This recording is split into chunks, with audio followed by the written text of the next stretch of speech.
Hi, I'm Jeremy Crosby. And I'm Nick Boucher. We're your hosts for the program that's all about your city, Talking Fitchburg. Every weekday, we pull together the news, events, and information you need to stay on top of what's happening in the city of Fitchburg. Find Talking Fitchburg on cable TV, Roku, Amazon Fire, Apple TV, and our live stream on the web. Plus, you can find all our headlines and stories on Facebook, YouTube, and our video on demand service. This is your city. Keep up with Talking Fitchburg and the issues affecting you and your neighbors. Want to know what's happening in your city? Get Notify Me messages from the City of Fitchburg. Visit fitchburgwi.gov on your computer or mobile device and select the big Notify Me button on the left. Enter your email and/or phone number, whichever is best for you to get notifications. Scroll down the list and select all the topics you're interested in to receive email or text messages about. You'll be notified every time one of your topics is updated. Sign up for Notify Me, one more way to keep up with your Fitchburg government.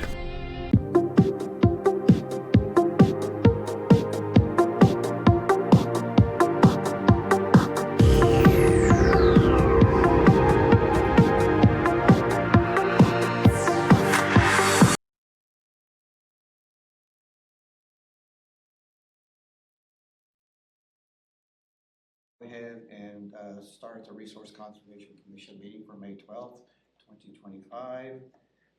Call to order item 1 on the agenda, appointment of timekeeper. Andy, do you mind being timekeeper? Sure. Okay, thank you. No one here for public appearances or non-agenda items. Approval of minutes. Do I have a motion to approve the draft minutes from March 10th, 2025 RCC meeting? I can move approval. Second? I'll second that. Discussion.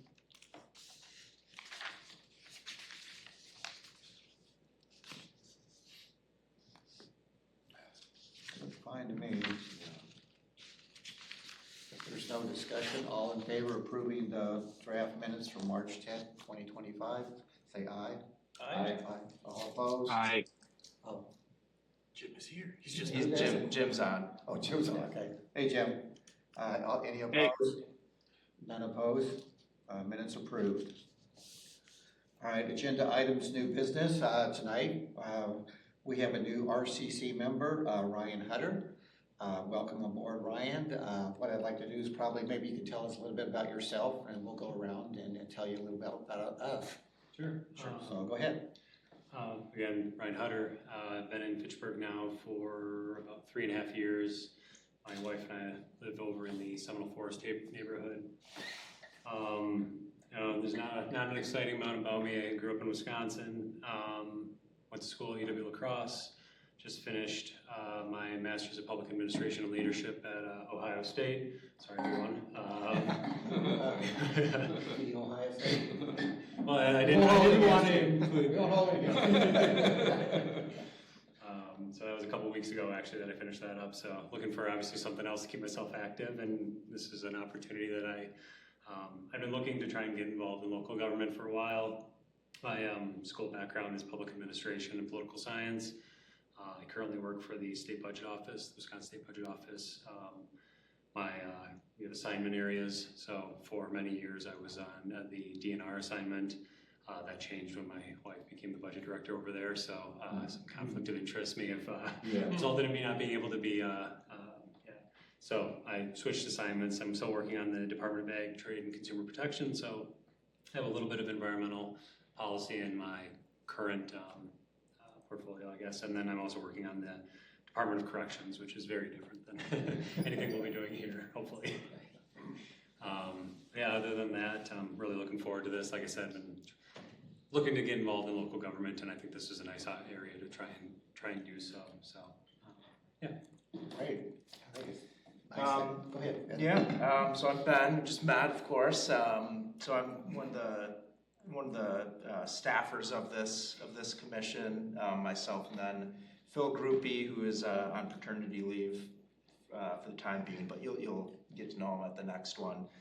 So anyways, I'm the environmental engineer for the city, so that's generally stormwater related issues,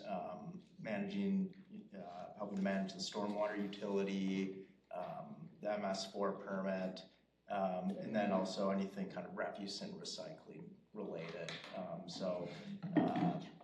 anything from just typical helping people out with figuring out what can get recycled and what's not, then to also trying to make some progress in some different areas. So one thing that we kind of have been recently working on is food scrap diversion. I'll have a little bit of an update on kind of where we're going with that. So yeah, like I said, stormwater refuse recycling is essentially my role here at the city. Bill Jetzer, I'm the alder assigned to this committee for now. And those alder assignments change on a potentially yearly basis. So it depends on who's got interest and who the mayor might think would be the best fit. I've been on city council since April of 2013, so just 2 years now. My primary interests are, I guess, resource conservation at the kind of the macro level, land use and transportation and, electricity, heating and cooling, those sorts of things. Basically the biggest players in terms of energy consumption and greenhouse gas emissions.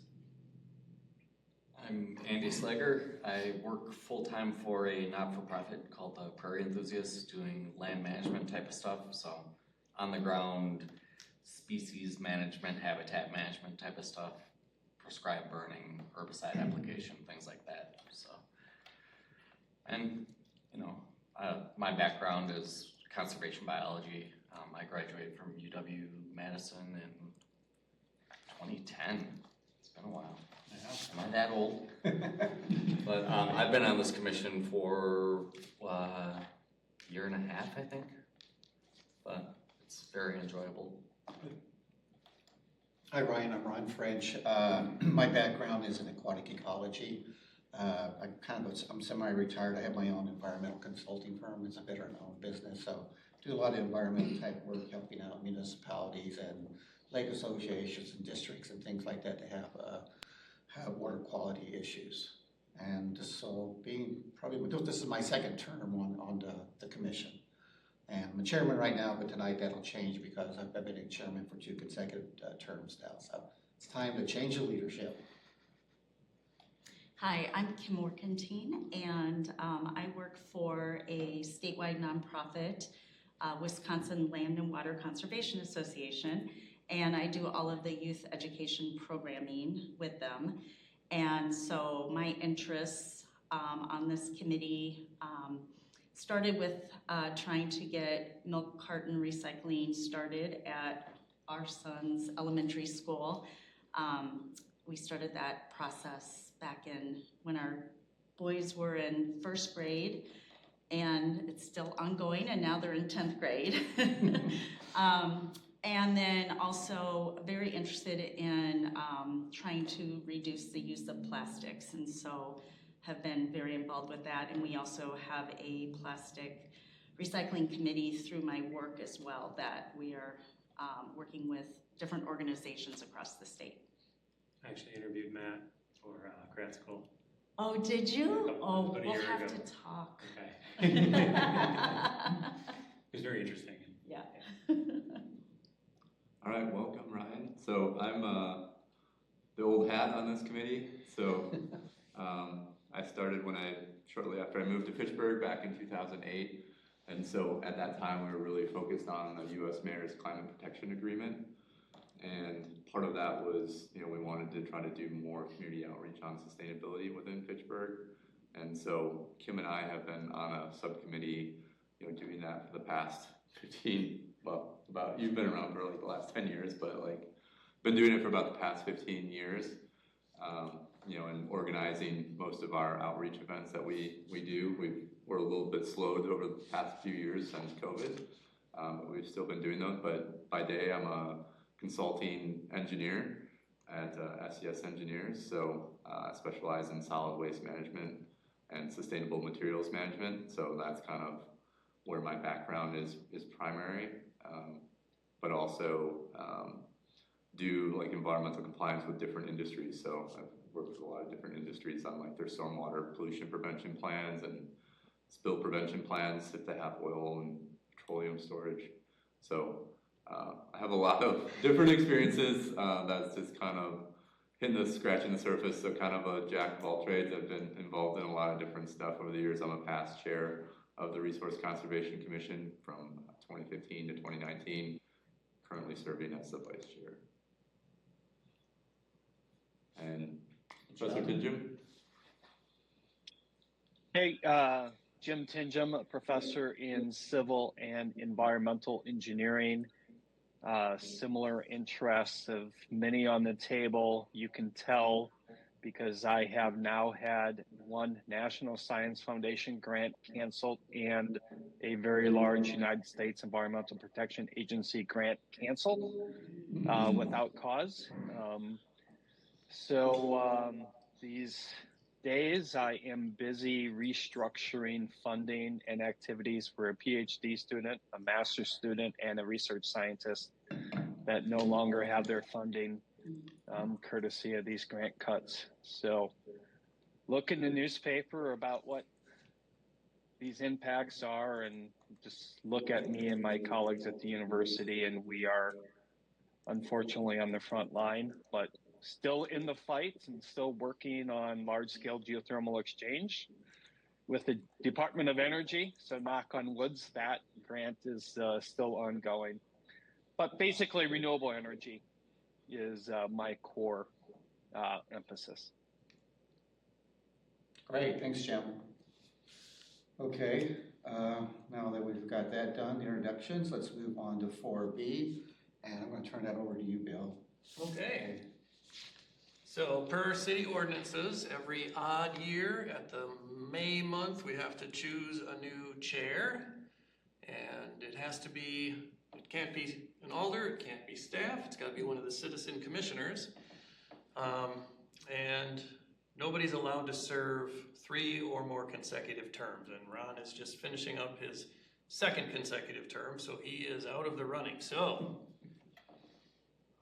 3 of us are voted off the island. Yeah, I guess interesting, I did read through the ordinance. There is no mention of electing a vice chair. I guess it's just common practice to elect both at the same time. We never had one before. I mean, we kind of did it, I think, 2 years ago with Ron, because he was, you know, like, he was doing everything. He was doing the follow-ups, and then we were having some challenges with our meeting minutes, so like we just kind of made up the vice chair role for the commission. And so essentially that person takes notes and does the follow-ups on any action items between meetings. So okay, so for Ryan, I guess you're the only one who's new, but Chris always sends out unofficial minutes for the meeting afterwards and other follow-ups. So yeah, that's good to know. Chris was serving as a vice chair. Yes, right, exactly. Vice chair and doing that, yeah. So I will open up the floor for nominations. You can self-nominate or you can nominate someone else, and if they choose to accept, we can add them to the list to vote for. I would nominate Chris. All right, I will accept. I'll second the nomination. All right, we've got one hat in the ring. Any other nominations? Jim said, look at me. What? No, no. No, not right now. Maybe someday. Yes, yes. Going once, going twice. All right, so there is exactly one candidate. I will call the vote. Everyone in favor of... Well, then I have to leave the room. Oh, I don't know about that, do you? No. I don't think so. No. Everyone in favor of Chris as our new chair, say aye. Aye. Aye. Any opposed, say nay. And I think we have one abstention. Okay, Chris is the new chair. Do we want to also go through the same process here for vice chair? I mean, it doesn't have to be nearly as formal since vice chair isn't an official position. Yeah, I guess is anybody interested in potentially taking the notes? So I have lots of nice versions already in place that we can, or a template that we can follow. So is there anybody interested in we're essentially just writing down like key substances of the conversations and any action items. The meeting minutes themselves do capture, the ones that are the official minutes, do capture kind of our votes, on things, and there is a little bit of discussion sometimes mentioned in those minutes, but this would be just a little bit more. So generally, I'm getting those done within the time frame of the meeting. There may be another 5 to 10 minutes that I clean some things up after the meeting, and then I have pretty much a template email that I send those out on. Yeah, and the vice chair also serves in case the chair is out is on vacation or something like that as well. Ron, do you have any interest in that position? I think I mean, if no one else wants to do it, I will do it. Okay. Jim, you got a lot of time on your hands now. Oh, it's still done. You're still done. I know that for sure. Jim, you should You don't have to have a grant for this either. Jim, you should have come in person so you could slap him in the face.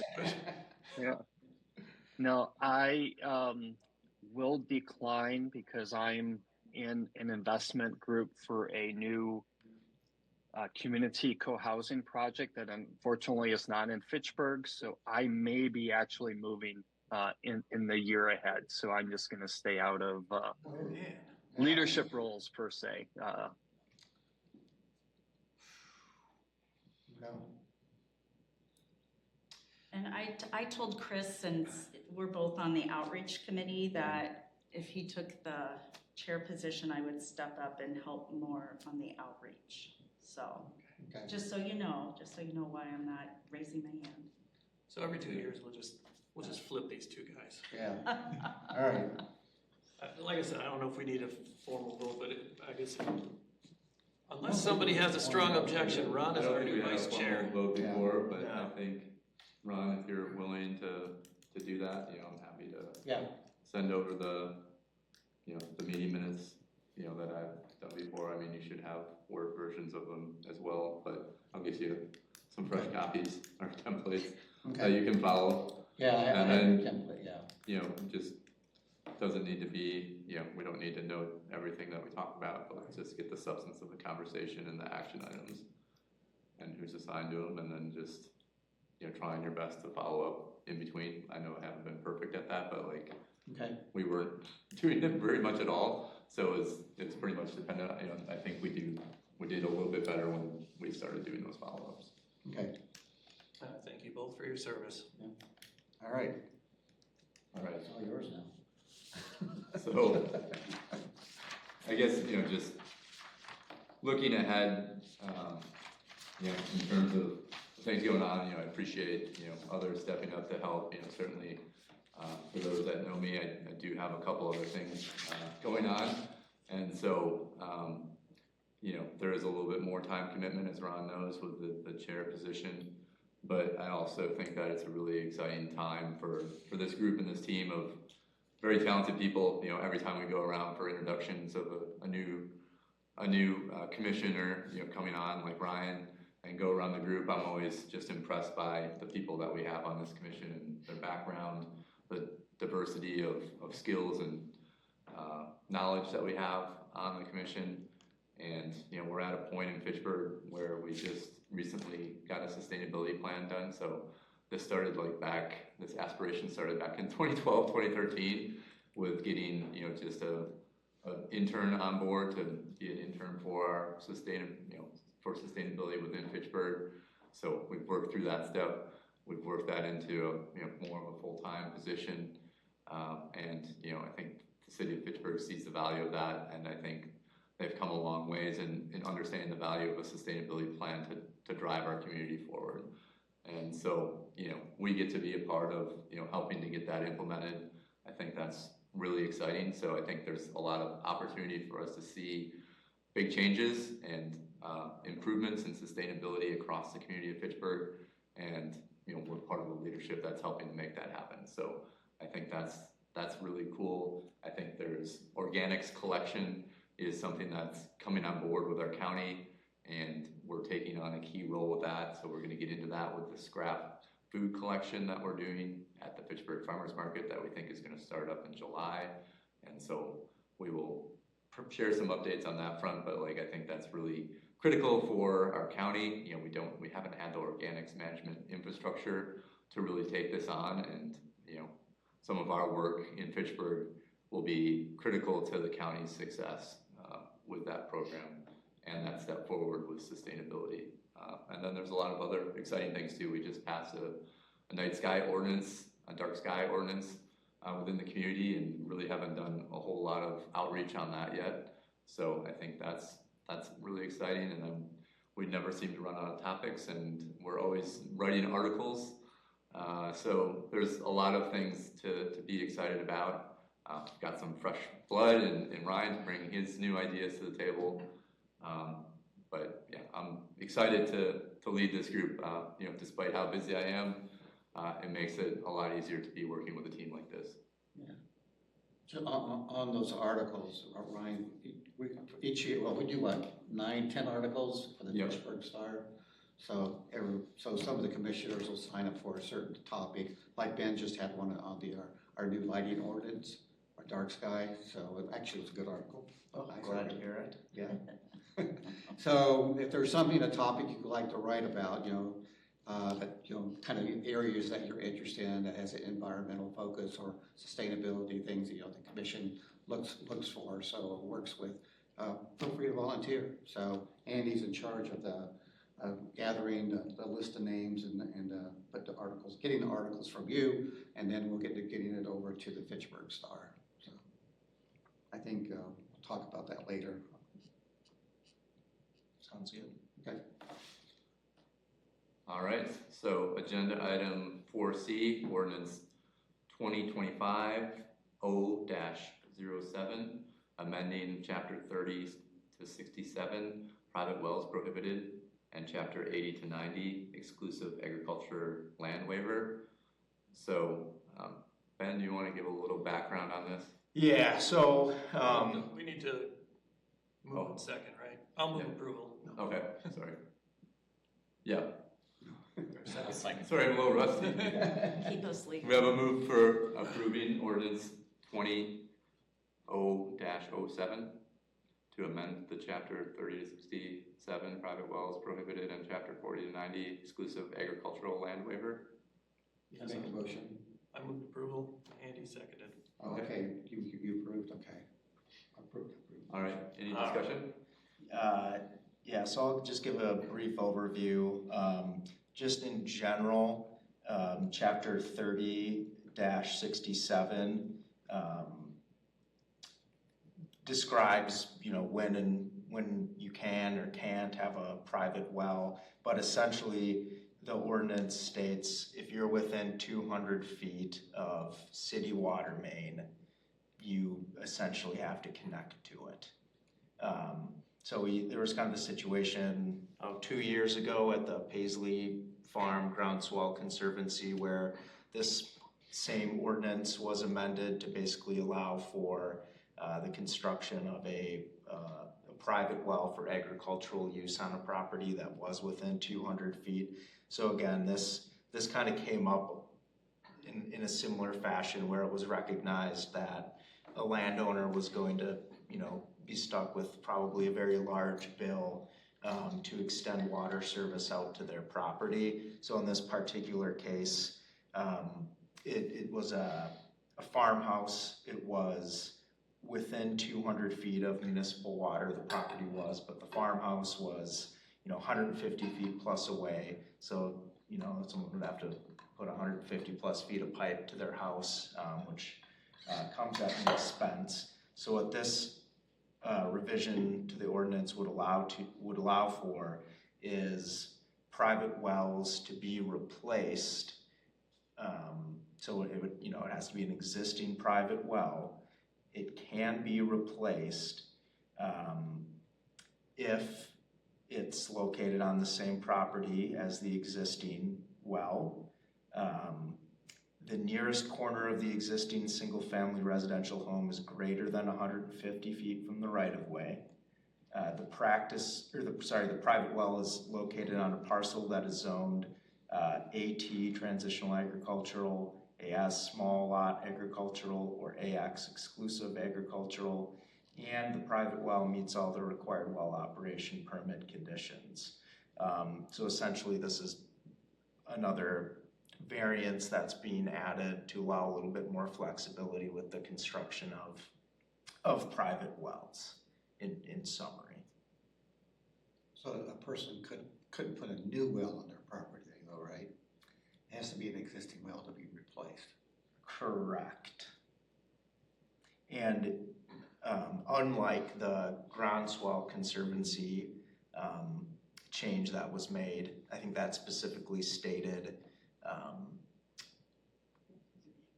a new private well could be installed if it was being used for not as potable drinking water, just as for agricultural purposes, where in this case, this is water that's actually being used for direct human consumption. But I guess I don't know all the details. How did 150 feet get picked? Why not 125? Or so I can't answer that specifically, other than I'm sure that the farmhouse that kind of initiated this is probably about 150 feet away. I have just a bit of insight there, because as you mentioned, the original ordinance said if you're within 200 feet of the water main, you need to hook up. And the new rule is if the nearest edge of your home is within 150 feet of the right-of-way, not of the main, but the right-of-way.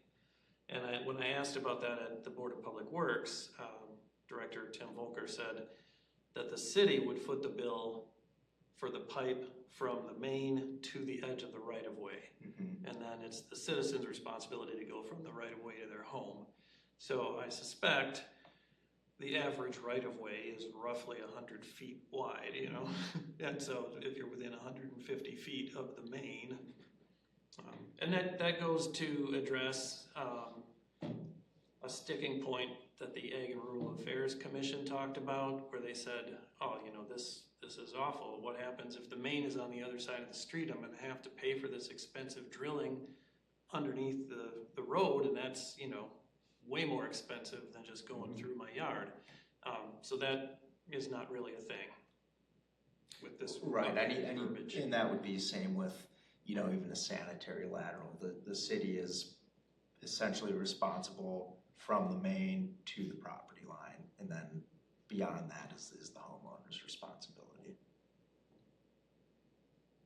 Yeah, thanks for clarifying and providing some background. I know that, I had brought this after talking with the farmer out of the groundswell property forward, and I remember there was a lot of items that needed to be worked through, and I think we just realized that there were some things that we needed to kind of polish up with these ordinances. So happy to see that you kind of continue the efforts to try to figure out other situations that might happen and make these adjustments to try to be more inclusive of situations that inevitably pop up as time goes on, right? Right, and I think, the idea is that you're not trying to put a financial hardship on anyone. If, the well was working for them for how many years before, and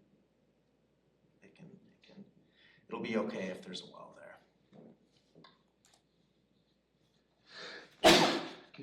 All right, any other discussion or questions for Ben? All right, all those in favor of approving this amendment, say aye. Aye. Aye. Any opposed? Aye. No opposed? So we're approved there. Future meetings, I'll have my agenda printed out.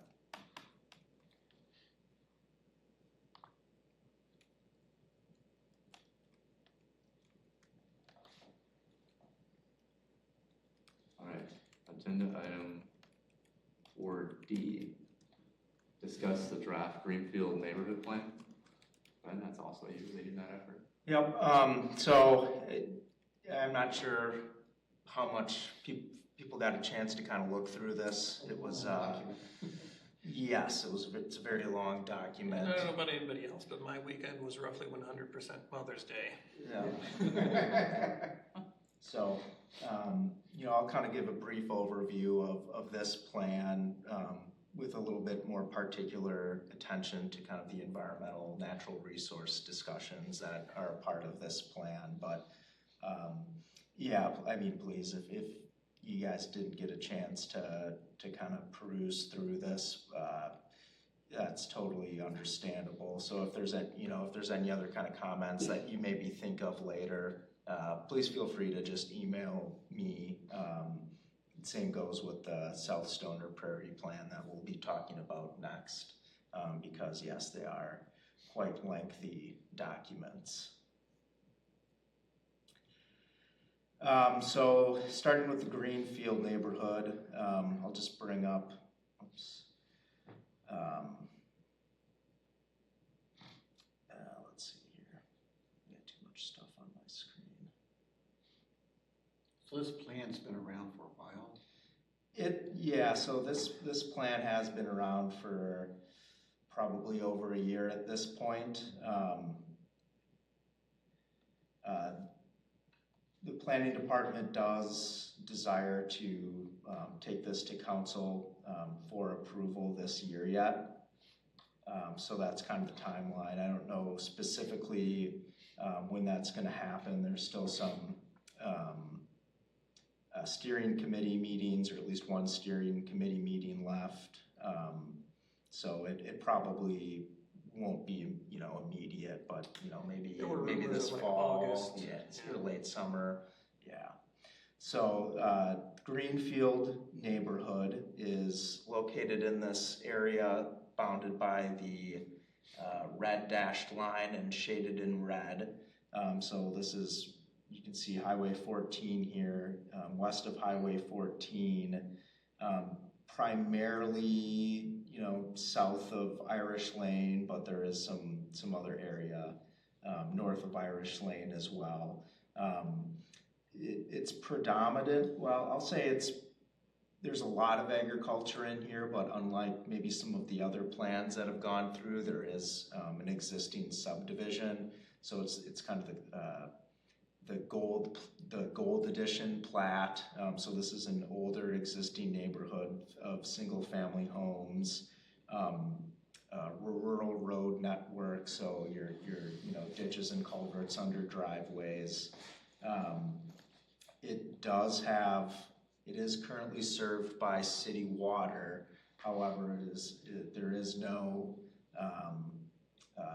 city sewer service, so these homes are all on septic out in this area. So, does that mean they're all at least 1 acre lots then? No, so there is a pretty good range in lot size here. I would say anything from a quarter, as small as a quarter acre, but I'd say that's probably about the smallest lot size in this existing I thought if you had a neighborhood. septic system, there was a minimum. Maybe a third of an acre or so. But again, these are all, I want to say this was built at least 70s and earlier, so there could have been different rules and regulations for septic at the time. But do they share septic in any situations, or is that? Not that I'm aware of, but that could be the case in some circumstances. So this plan in general, being that it's in an existing neighborhood, there's been, I think, more public feedback as far as what specifically residents that are currently in this planning area are looking for. And they've highlighted a lot of pretty specific things. Not necessarily having big apartments in the area is something that the neighborhood generally desired. So more of that kind of lower medium density.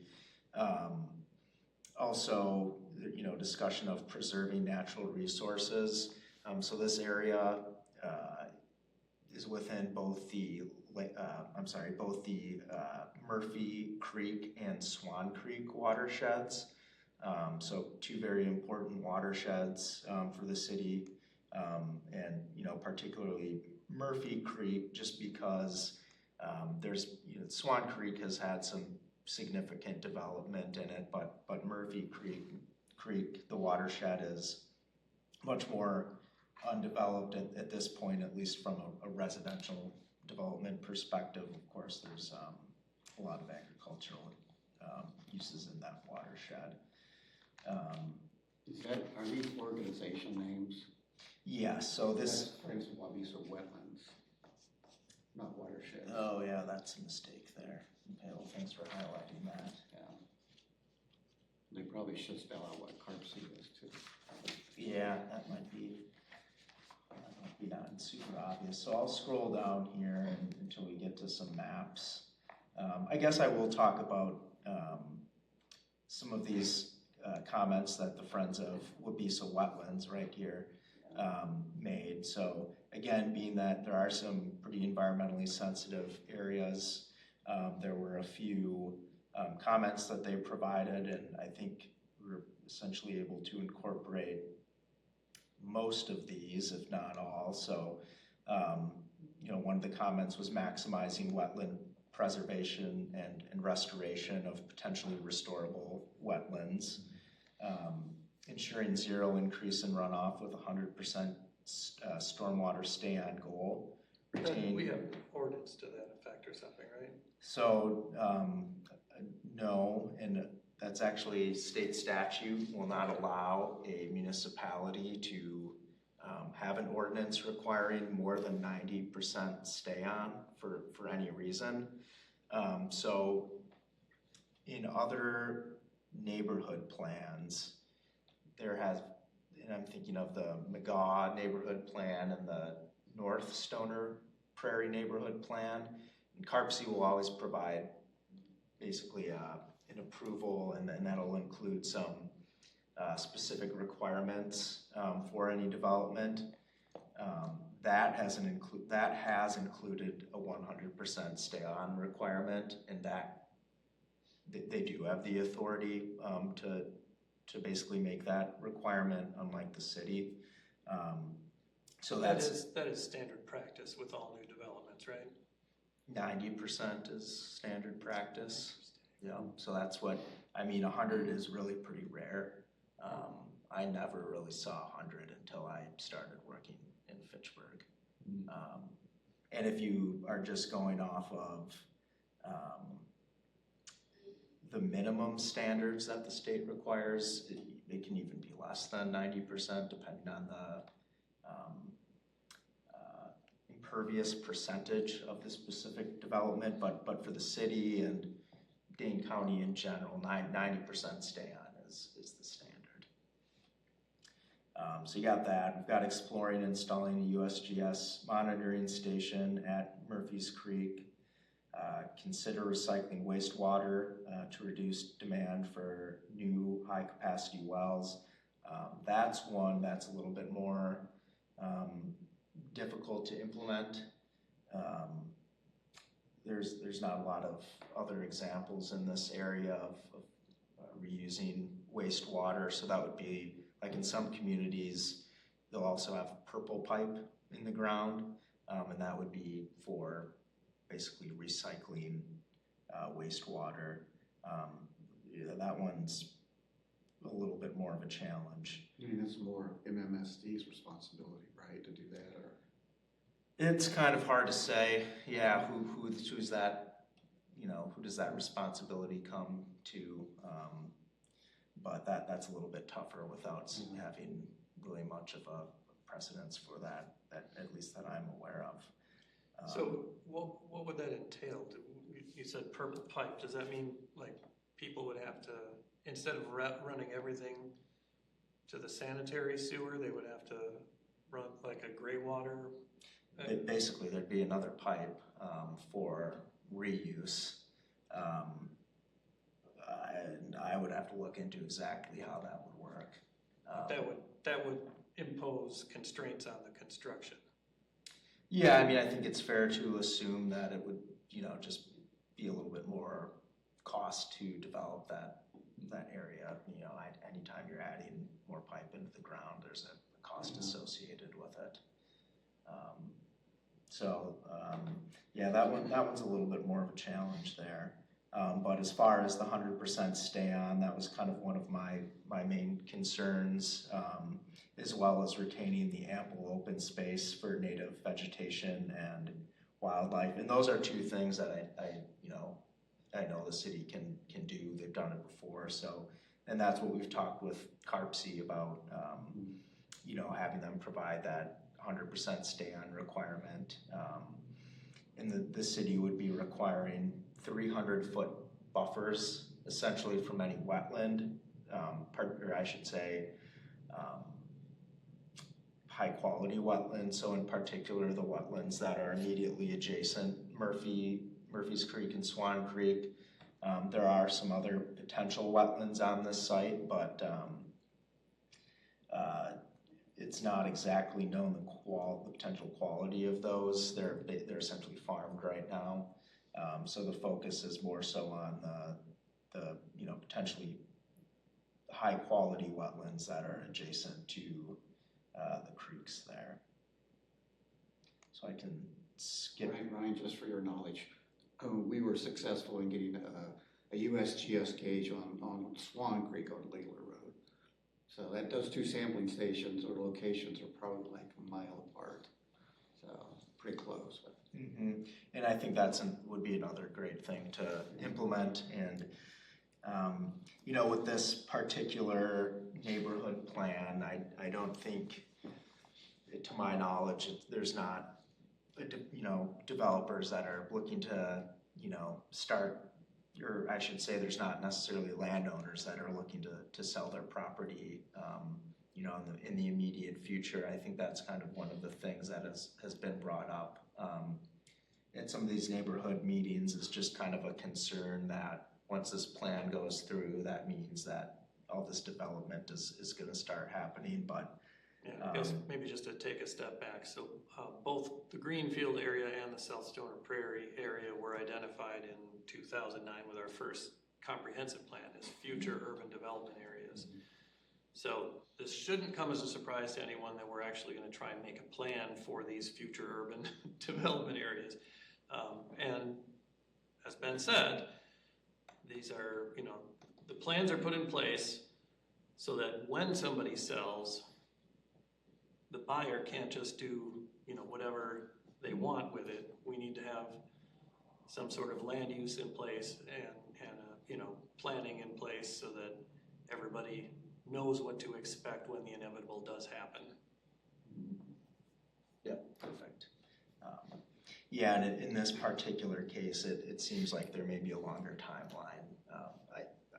Who knows? I can't say for sure, but that seemed to be kind of what I was understanding, that it might be 10, 20 plus years before any development occurs. But with that, I think it would be interesting to get a gauge installed on Murphy Creek before there's a really significant development starting, so you can kind of get that baseline and kind of follow it through development and see how that's impacting the different analyses that are completed. So phosphorus, nitrate, TSS.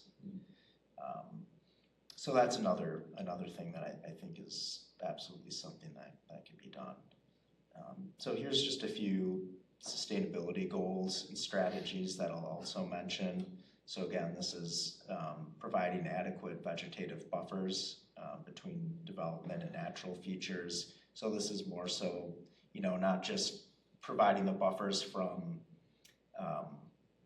wetlands, but just incorporating larger spaces of parkland, trails, that kind of a thing, just trying to preserve as much habitat as possible. So in integrating environmental corridors and open space. So that was, what exactly does that mean? I just more so, thinking about where the stormwater management facilities are located in kind of a smart way. Having them, work with the environmental corridors and so forth. And again here, integrating environmental features into the neighborhood, such as common open spaces, public gathering spots, or flood protection and stormwater management. And on that note of flood protection and stormwater management, again, this is an older development, so when it was initially constructed, there wasn't really thought, I would say, or as much thought as there would have been today. You don't really see a new development go in without seeing a pond or an infiltration feature. Whereas if you drive through here, you would notice that is all absent. And I'm not saying the absence of that is completely responsible for why there's been some stormwater concerns out there, but certainly it's not helping the case. It does also receive it receives a fairly significant amount of runoff from adjacent farm fields. So like I said, it's not just the impervious in the neighborhood itself, but there's a pretty good off-site drainage area, and we would like to be able to slow some of that down before it kind of enters into the existing neighborhood, and that's kind of outlined a little bit further in this plan. I think it would be beneficial to the neighborhood to slightly oversize a retention pond, or even it could be a dry basin if that's what it's got to be, or I think an infiltrative practice would be best. But just last year there was the 4-inch rain event, which is a lot of rain, but you see some pictures of the banks of some of these drainage swales overtopping and not necessarily getting into to homes in this neighborhood, but closer than you would like. So I think that's something that can be improved as part of this plan too. What is the ancient wooded area between Cyan Road and Irish Lane? Oh, ancient wood, to me, that's stuff that goes way, way back. That's been there forever. I can't imagine any vegetation in this area would be considered ancient. Yeah, ancient's an interesting. I'm trying to think. I know that intersection, and I just. That might be an interesting word choice, but I have to be careful because that catches people's attention. Yeah. We don't want you to destroy our ancient woods. King Arthur. What's that? Goes back to King Arthur's. Yeah. So some of these other sustainability goals in here, opportunities for alternative energy use within neighborhood design. I don't know, I think that's another tough one. It's not really dictated in here, but again, as a goal, I think that's a great goal to have. I don't know how you can necessarily dictate some of those things, or if that's something that would. Well, so I think this is a plan, right? Mm-hmm. So this is basically a vision, and it's the vision as conceived within the last year and a half or whatever, and this is our best guess as to what we want to see here. And if it's not going to come to fruition in 20 years, chances are a lot of this stuff is going to be obsolete by then. So hopefully not, the major ideas, but I mean, if you have a goal in here that says we should be solar ready in 20 years from now, they're like, well, duh, why wouldn't we, But anyway, it's basically a vision. And so, the developers are going to come in and they're going to put something in front of the Plan Commission, and the Plan Commission is going to say, oh, well, that doesn't really jive with our neighborhood plan. Why would you propose this when it doesn't conform with what the vision and the plan is? So it's basically it's an open document that everybody has access to, and in theory, we're all agreed that this is what things should look like. So it's a guiding document much more so than a regulatory document. Is that new solar farm in this area? Is it the Tyco solar farm? Well, there's two, Tyco, that's off Irish, and then there's the Strix Solar, which is off of Burn Road. Okay, so is one on Irish Lane part of this neighborhood? It would be, yes, it would be part of this neighborhood. Yeah. Okay. And then another, item here, preserving natural lands, preserving farmlands if there's opportunity to do so. Ensure through the development review process that site development and infrastructure improvements occur in areas with the least possible impact to natural environments. That's probably part of any plan, but a good vision, and encouraging infiltration just on home sites, encouraging energy efficient buildings, and again, I mean, it's a lot of, to sum it up, really, I think preserving as much open space as possible, trying to kind of go above and beyond with the stormwater management, and then really promoting basically energy efficiency and alternative or renewable energy sources. So with that, I will kind of just zoom in here to this proposed future land use map. And as I kind of mentioned earlier, a lot of it does include low density residential. So it's like single family homes? Essentially, And yeah. so is all of the yellow that's shown here existing, or is some of that future? Some of this is future, so in this area, this would be future, and it's kind of hard to see on this map, but there's homes up here off of Irish and off of Sayene as well, and all these, well, I guess the only new roads that are being proposed here are this collector B, and then this collector A, and then Blaney Road extension. So all these other streets here, Irish, these ones kind of in the heart of the neighborhood are existing roads. This plan also does include an interchange, but I think that's really a kind of a WSDOT decision. But there's been some discussions, and it sounds like this would be very, very long-term, but they did want to include this in the plan, and that there would be some business park area reserved, kind of on the eastern boundary of this neighborhood plan. And then you got a couple spots that are a little bit more on the perimeter of the neighborhood area that would be more of a medium density residential and a little bit of neighborhood mixed use here. So that would be, your 3/1 where you got a first floor commercial with apartments, a few stories of apartments over top. So there's no planned high density residential in the area then? Not at this point. There may have been. I think initially there was a lot more. There's some medium high on the southeast corner there, right?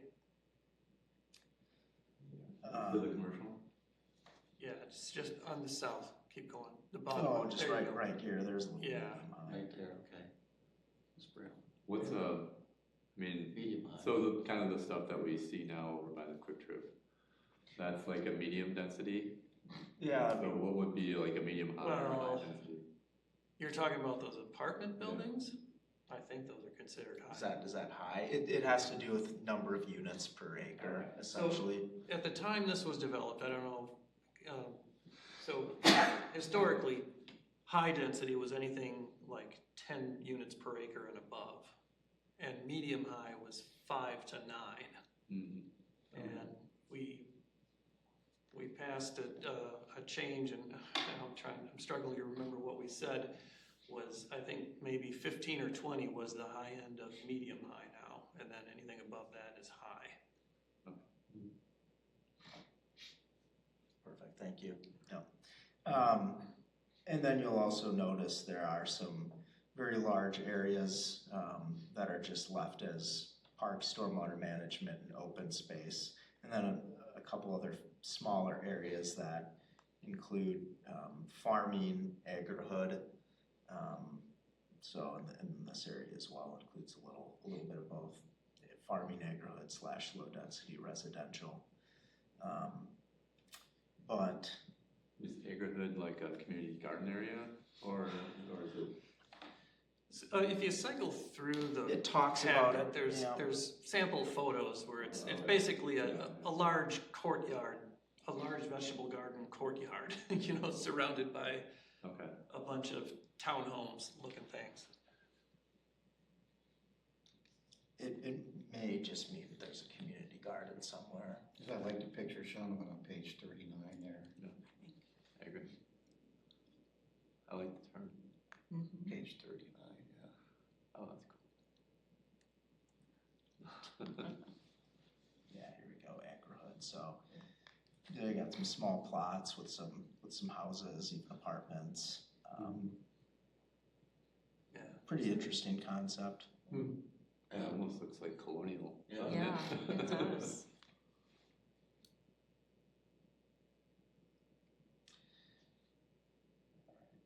We'll get into a little bit more of the nuts and bolts of kind of the engineering here, the stormwater management, natural resources. So this map here shows basically potential wetlands or already mapped wetlands, kind of in this purple salmon color, I guess you could say. So these wetlands were already in the DNR's database, but before there would be any development that could occur, there would have to be a wetland delineation actually performed. Obviously, of course, wetland boundaries could change year by year. So that would be a requirement, as with any development.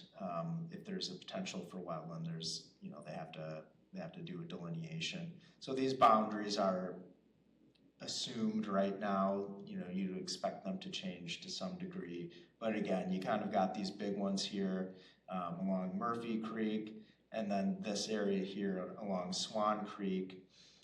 So those would be kind of the more potentially high quality wetland areas versus maybe a couple of these ones that are currently farmed, not necessarily contiguous with either of the creeks. How much development is currently there that's within 300 feet of those high quality wetlands? Not a ton. I mean, you get a little bit of the back of this Hartung building, existing building, maybe, some small single family homes up through there. There is this ditch that kind of runs behind some homes north of Irish and east of Sayin. But generally not that much. So I think that of course makes it even easier to kind of preserve or enhance some of these areas.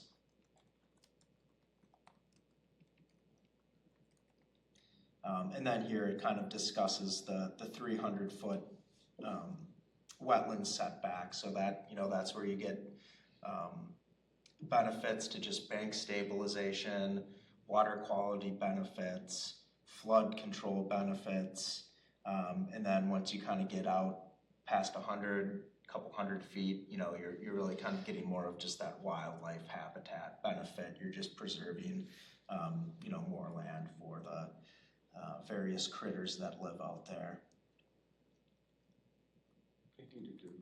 They need to spell check and punctuation review this document. Yeah. And we notice a lot of things like there and there. Yeah, well, that's why it's draft, I suppose, but it could use a little copy editing. So this map was provided by the Wabisa Wetlands Group, and you can kind of see it's got some areas in So the red areas are wetlands? These would be, I believe, potentially restorable wetlands. So green would be existing wetland. Okay. And you can see in a lot of cases, potentially restorable wetlands are just adjacent to existing wetlands. Most of these areas in red are farmed. In particular, this one here, it's basically just a drainage way in a field that's farmed, but it was deemed as potentially restorable. I assume would have metrics, hydrology, soils, and plants with the things that make up a wetland. So it must have the soils and hydrology that would support a wetland then? Yeah, it likely has wetland indicators as far as now, I will say I don't think anyone's actually performed any on-site tests here, which, would, again, like I say, would be required this might not even be a wetland. It hasn't been delineated. It's not in the DNR's wetland database, but it could be. Yeah. And that's why they've got to do the delineations to verify those things. Certainly these wetland areas that are adjacent, or these potentially restorable wetland areas adjacent to the existing wetland areas would be kind of what we'd be targeting to have restored, kind of in a similar manner to what was included in the McGaw plan, where the developer has to provide a wetland restoration plan for some of that area. In the McGaw case, it's land adjacent to Swan Creek. So those are the areas that you'd really hope you could target, because certainly they've got a clear potential, whereas maybe some other areas it's less clear. And then it talks a little bit about some of these ancient woodlands that are out here. So, of course, being an existing neighborhood with a lot of great trees, preserving as many trees as possible is also very desirable here. We just got some drainage patterns here, some soil mapping, but I can kind of scroll down to... I thought that little map was kind of interesting. I was trying to understand it. With the circles. Oh, sure. The kind of planning schematic type maps that they started with. There's that picture that you just scrolled by. That looks like agri-hood right there. Yep. Perfect example of some agri-hood. So that's not a real picture. Is that just a? I don't know where this photo Looks like was it's a picture of somewhere. What's that? It's a real picture of somewhere. I can't have it. It's You never know nowadays. AI generated or. Could have been. We'll count the fingers. There you go. That's kind of cool looking. So I'll just kind of go through a little bit more of the stormwater stuff. So as I mentioned, there have been some issues. So we've got a requirement of 100% stay on. But one other piece that we're looking to implement here is requiring them to use a different curve number, a runoff curve number in their calculations. So the higher the curve number, the more runoff, the lower the curve number, less runoff. So asphalt, it's a curve number of 98, whereas prairie or a grassland, might be in that 30 to 70 range, depending on the underlying soils. So the City of Fitchburg ordinance currently allows people to use a higher curve number for cropland, and that's matches the curve numbers that are in the Dane County ordinance and most of the other communities in Dane County. But for this neighborhood in particular, I'd requested that they use a lower curve number in their pre-development calculations. So essentially their post-development stormwater peak rate of runoff would have to match if the developed area was grassland before rather than cropland. So you should see a further reduction in peak rates due to this as well, using a slightly lower curve number. And this is actually something that the city of Verona, and I want to say the city of Middleton. I guess I'd have to double check that one. Just have that in their ordinance. No one is using cropland curve numbers in any case. And that is actually something I would like to get implemented potentially in the city of Fitchburg's ordinance, or just have that as an option. You know, if we know that there are stormwater issues in a certain area, just to go a little bit more above and beyond. Other things are pretty standard. So the water quality, retaining 80% of total suspended solids. Okay, another little mistake there. Compared to no controls, and again with the requirement of 100% pre-development infiltration, you're almost certainly going to be over an 80% reduction in total suspended solids and total phosphorus as well, just due to the volume of water you would be infiltrating. So we can kind of scroll down here,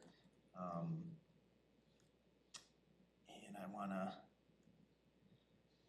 to just bring up this kind of concept plan of, you know, where these ponds might be located. And you can see there's, you know, several locations where you'll see a pond in the blue, and then an infiltration feature, you know, adjacent in kind of this textured color there. So there, you know, several ponds and infiltration features throughout the neighborhood, and again, all kind of aimed at reducing the total suspended solids, increasing infiltration, and controlling the peak rate that enters these sensitive areas. You're officially out of time. Thank you. So, you know, and I'll just kind of go over some of these preliminary numbers, of course. You know, once a developer's engineer comes in, they'll you know, do the more detailed calculations and provide their own stormwater management plan specific to the development. But just based on kind of what they're showing here, you know, there's some pretty significant reductions in peak flow. You know, this is partially because the drainage area is getting changed, but maybe we can look at peak discharge rates for what's going into Murphy Creek. You know, here it's you know, matching peak discharge rates. Again, here matching peak discharge rates. But because of that 100% infiltration requirement, they're getting, you know, well beyond 80% TSS reduction. They didn't have phosphorus in here, but it would be, you know, well beyond what would be required by the TMDL for Swan Creek. So that's very good to see, because that will help the city maintain the reduction numbers that it needs to have in those watersheds, of course. So that's a very positive thing. But yeah, in general, you know, a little bit above and beyond on the stormwater, a lot of focus on keeping the open spaces, trying to get some agri-hood fit into there somehow, promoting energy efficiency, renewable energy opportunities. You know, I think a lot of positive stuff has been included in this plan, but of course can't get through all of it, and I think we're running out of time for this one. So, you know, if anyone wants to kind of look through this a little bit more, or go to any kind of future meetings and you have some comments or questions, I'd love to hear them. And you know, certainly it's not too late if there are comments. It is still draft, so we can request some changes at this point as well if there's things that people would be interested in seeing. Yeah, I'm sure the folks at the Lake Wabeesa Conservation Association would be interested in this, particularly because you know, it impacts Lake Wabeesa. The reason Swan Creek flows in that lake. So, and the plan is on the city's website, right? It's publicly available. Yep. This exact it's thing. on the website. Yeah. Okay. And even if it wasn't, this packet is available to the public. It is now, right, yeah, it's publicly available now. But yeah, yes, it has been on the city website, and it's got links to past meetings and video of steering committee meetings, some other older drafts and so forth. Yeah, I mean, it seems like a reasonable plan put together. I mean, obviously thought a lot about the stormwater. Like, I know that's going to be one of the key things, thinking back to the northeast neighborhood and, you know, trying to get that approved a while back, and that's even closer to Lake Wabisa. This is on the other side of Highway 14. So, but, you know, when you consider that there's really no ponds there now, and you have impervious surface, obviously you have some development there, the, you know, kind of building in the plan, you know, for what we're planning, you know, what would be planned to be done here would certainly help kind of from the stormwater runoff. Yeah, and I do think it's a good idea to get, you know, the Murphy Creek, you know, when we can, you know, getting that in place so we can get some pre-development, you know, water quality information on that. Great. All right. With that, I can move on to the South Stoner Prairie Neighborhood Plan. This one's a little bit different. You know, I think certainly much less public input has been given to this plan, really just due to the lack of current residents in this planning area, and in general, you know, just not as many neighboring residents. But yeah, just for the location here, we're essentially looking at south of Lacey Road, east of Fitchrona Road, and well, Seminole Highway is a little bit further out to the east, but past the solar fields that are out there. So all it's either existing agricultural land with some wooded areas or quarried areas. So those are really the kind of two dominant existing land uses here. And the quarry kind of makes things interesting just from a topography standpoint and how those areas are going to get restored at the end of the day. Where's that sports complex going to go or plan to go? Yeah, so the sports complex is kind of where this right there, okay. Wisconsin map is, so it's just outside of the planning area for this. So it'll be just south of that MG&E facility there, whatever that is. Yeah, MGE gas line there. Yeah, I mean, immediately south of Lacey. North of this little house there in the solar fields, and it is referenced here, just east of the planning boundary. Fitchburg College property. Does the college actually own that property? They do now. I'm not sure when that was purchased, but they have for a little while now. So here, again, kind of the key stakeholders. You got the city and town of Verona and Verona Area School District. Town of Verona is immediately adjacent to this plan, you know, just to the west of Fitchrona Road there. I can kind of skip through some of this.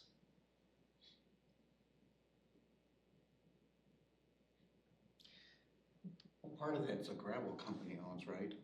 And there's actually two. So Yahara Materials, who just recently started quarrying rock south of Lacey, and oh geez, now I'm forgetting if it's Hammersley or Payne and Dolan that has the other quarry out there. I want to say it's Payne and Dolan. Payne and Dolan, yeah. And Payne and Dolan also owns the land north of this planning area, but south of Lacey Road. So they do have some other land just generally in the area. But there is a gravel quarry within this planning area, right? So correct. Okay. Yeah.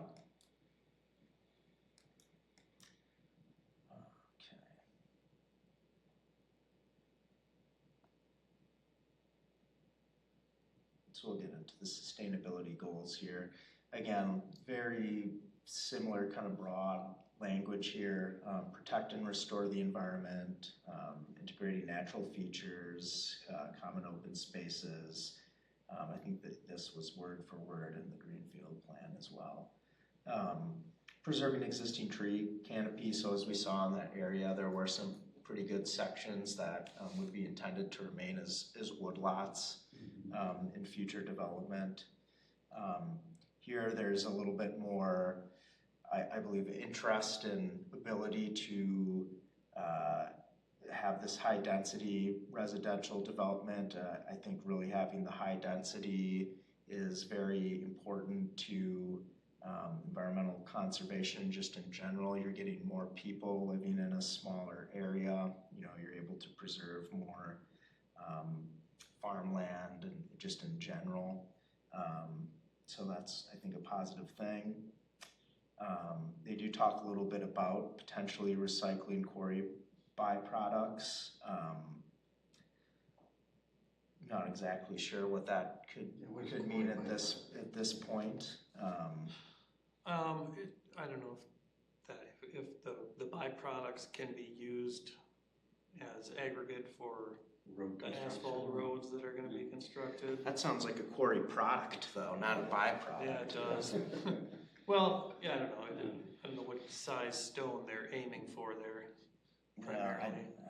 I mean, the North Stoner Prairie area, that's the area north of Lacey, right? And east of Seminole.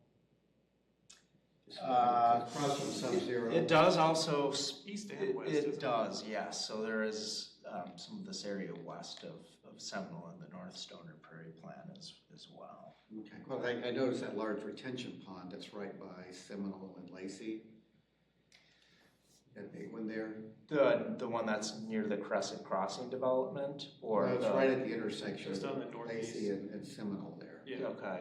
Right at the circle. Yep. So, but I mean, if their plan, hopefully their plan will include something to like put vegetation along those same types of things instead of just having bare soil or grass along it, because it doesn't look very good. It doesn't look that great right now. I know that. But I'll just say it's, you know, it was just seeded a couple years ago, and we're gonna have to reseed. We do have reseeding in the contract for the next 2 years, but we I believe might have to change contractors, but talk about that another time. So again, kind of encouraging energy efficient buildings. Consider opportunities for alternative energy use with neighborhood design. So just really some, I think, common sense kind of best practice things when it comes to neighborhood planning. We'll go into the future land use map here. So again, green is going to be just the areas preserved for open space. You know, it's kind of capturing this woodlot here, and a few other sections of woodlot. Again, there will be a little bit more density in here. So you've got this brown is all high density residential.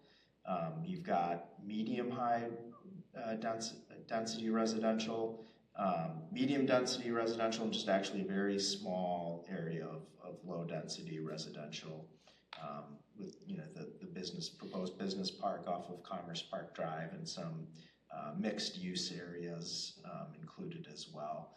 All of these are, you know, new roads. None of these roads currently exist. Where that business park is, that's where the quarry is, right? Yeah. Correct. Yeah. I mean, that's going to be there for a while, isn't it? They were planning on quarrying that, I think, through 2028. Yeah, it was a little bit sooner than I maybe had initially suspected, right? I think it's not super long term. They expanded more to the east, though. So. Well, that was a different company. Oh, it's not the same. That one was Yahara Materials, okay. And I'm not 100% sure what their timeline is before they would start reclaiming that land. But if you've been out there, you've seen the big berm that they've built up. Yeah, That's new, it's the last year. They do have some kind of nice design guidelines as part of this plan, I think. Just some stuff, orienting buildings so they can actually get, good sunlight that, makes solar much more attractive for people and, really allows them to get the most they can out of any solar arrays. Well as just, orienting the building to take advantage of the sun in a passive manner. Sure, right. Even that makes a lot of sense. Using dark sky friendly lighting, so this would be, more so for the residential. I assume that's what they have with that light there on there. That's C. Yep. So just an example of a full cutoff light fixture there. Using rainwater collection, storage, and distribution. Again, kind of a consideration for reusing gray water, so the purple pipe thing again. Including bioinfiltration bases, promoting increased infiltration, and then it just kind of talks a little bit about some other kind of low impact development stuff here. And this area in general doesn't have the same stormwater concerns, at least not to the extent that the Greenfield area plan we talked about has, but I will bring up one little piece of information that does affect this plan. There's a lot more topography in this site, right? There's a lot more topography just off the view of this page at the Edgewood site. There is an enclosed depression. So again, no natural drainage path. Water that gets into that depression, it's going to stay there until it infiltrates or evaporates. So in a case where you have a closed depression like this is where we would also want to see 100% stay on. So there's kind of a division, from what drains east and what drains west.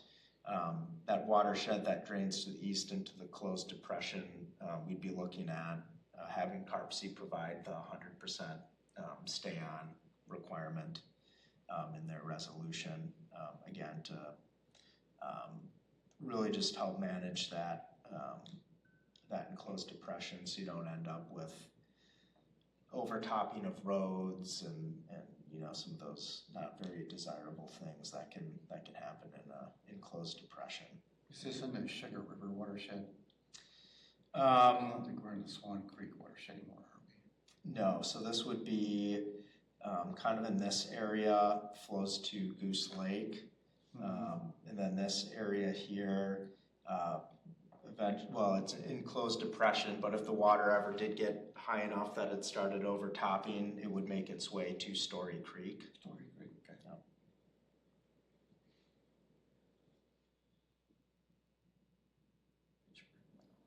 Is that the little triangle field enclosed depression? That's part of it, yep. Okay.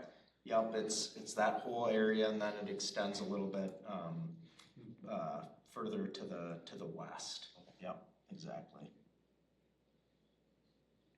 So the wetland map here looks a little different. The only high quality wetland that was, or potential high quality wetland was located right here. And clearly it's farmed now. It's a depression. Yeah, so basically it's just a little low point in the topography there. Sorry, this isn't the main depression. This is just a much smaller little depression. And then some potentially, or a potential wetland area kind of through this agricultural drainage way. And then a few kind of just non-contiguous pieces that are very small and we're seen as having kind of a low wetland potential, but could be present. With a goal, this neighborhood plan, I guess once after the quarry is decommissioned, that the lake would become part of the neighborhood plan that's in that quarry. Yeah, so their reclamation plan for the quarry kind of lays out how they would, essentially reclaim the land, if you will. And it doesn't specifically call out any existing ponds, because these kind of change location and stuff as they're quarrying. Does the city have a reclamation plan that they have to follow, or for the quarry, or is it? So they have one that was submitted and approved by Dane County. Dane County approves those permits versus the city, a mineral extraction site permit essentially. But they do have some reclamation plans. It's mostly just kind of filling it up a little bit, and this has, I think, kind of been a little bit of a sticking point that maybe isn't completely figured out yet, but essentially they were planning on just kind of restoring it to existing conditions, which was agricultural land, kind of somewhat existing grade, a little lower, I believe, but and you have these two quarries right next to each other. There's a pretty good drop off here. I don't think this plan really has an answer with, how that will be dealt with in fine detail, just kind of some higher level thoughts on how that will be worked through. That is the boundary of the business park in the plan, right? Yep, so it was kind of planned on, this elevation drop may still permanent. Yeah. So who's in charge of stormwater from the side, the city or Fitchburg? County or Fitchburg? Well, for their existing mining operation, just the county. County, so the city doesn't have a say in the stormwater part of it? Not for these, and same with the Yahara, and well, it's kind of one of those things where they're kind of doing a little bit of stormwater work from at least a peak rate. If you go drive by that Yahara site, they've got that berm around there. There's no water leaving that site right now. So it's even more stormwater management than you would see on any development. But yes, once those are reclaimed and developed, then it would again be the city that would have the permit authority there. So you're saying here that there's limited wetlands in this neighborhood plan? In general, that's what it appears at this point, at least, based on the review that was performed, a lower wetland potential, which makes sense. The Greenfield area is much lower lying. There's two creeks that run through it, of course. Yeah, where's that creek? It says stream runs along the western edge of the project. Where's that at? Just this piece here. Oh, right there. Okay. Yeah. And these are, it's not, flowing water throughout the year. It's just after a rainfall. Talk a little bit more about the woodlands. Here's kind of the existing watershed map. So this area here is kind of what would flow into that enclosed depression. The rest of it, again, makes its way into Goose Lake.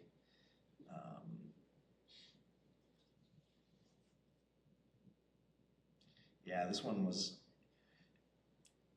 didn't have quite as much above and beyond stormwater requirements here, other than having CARPC provide the requirement for 100% stay on in this area that drains to the enclosed depression. The rest of it just follows the existing city of Fitchburg standard stormwater requirements.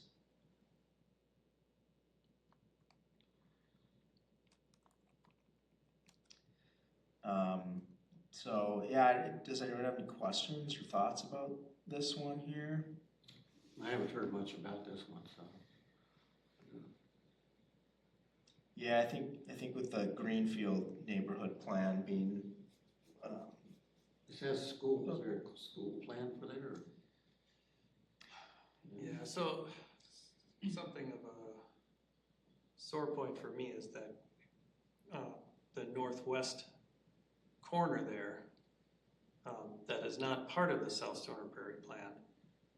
That was pre-approved 5 or 7 years ago for low density, single family houses or something.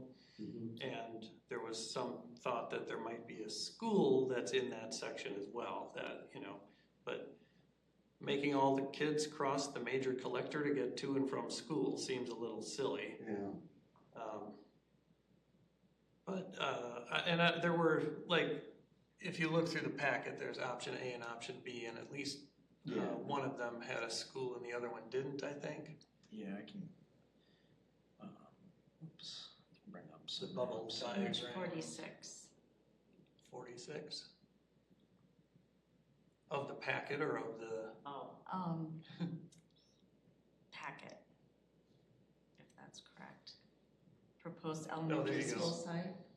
these bubble diagrams, school. There's a school, yeah, and it's kind of up in that northwest corner there. 5-minute warning on this topic. Okay. And sorry, I was going to bring up some of these other maps here. This is what I want. So I think they, in the final plan here, which is up, well, still draft, but latest draft, they did remove that school. And I don't know, I know Verona School District has some other land not in this area, so that might have been the reason for that change, potentially, if they're looking at some other sites. I mean, he didn't say whether it was an elementary school or middle school or elementary. For this location, elementary. Yeah, I mean, this is basically kind of where they're at. I don't know if they're anticipating really changing this too much at this point, but at least from, you know, the land use and road layout, I think people feel pretty good about it. Current property owners and people that have attended the public meetings, I think, have generally given positive feedback on what's being currently proposed here.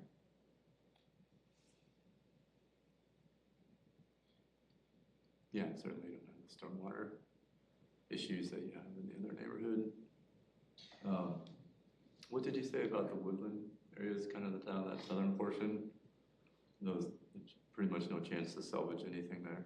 Well, let me just scroll back, because they do have, at least on this one, it's mostly in a green space area.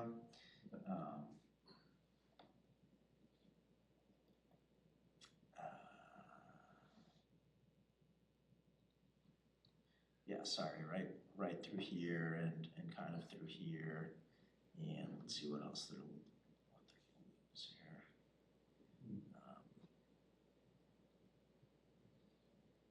I mean, I know that there was quite a few trees that had to be cut down for the Lacey Road expansion a couple of years back that we talked about. Or, yeah, I think that was Lacey Road.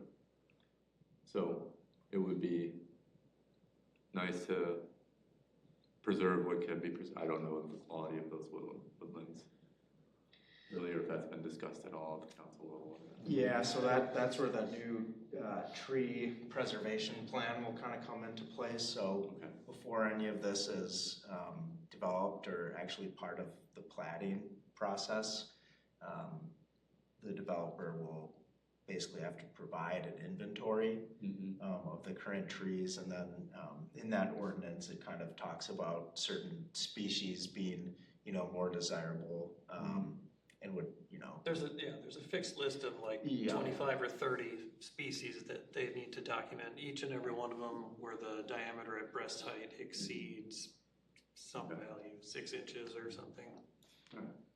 Yeah, and essentially try to do what they can to keep any species that are listed in that ordinance on site. So I guess just knowing that there's some level of, you know, it's just not a clear-cut situation, you know, that we'll go through some process with those trees.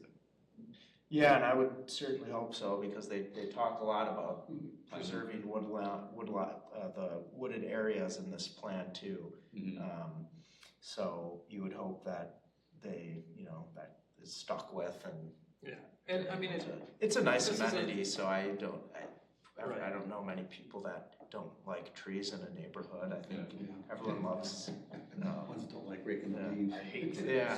This is a, it's a small G greenfield development. There's nothing here right now, so it's very easy to work around the existing woodlots. So what's the time frame for this? I mean, for this plan?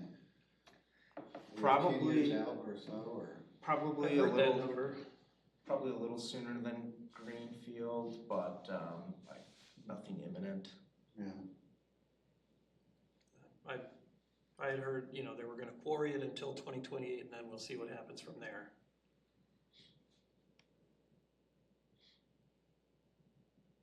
We're just gonna be constantly growing, building and everything.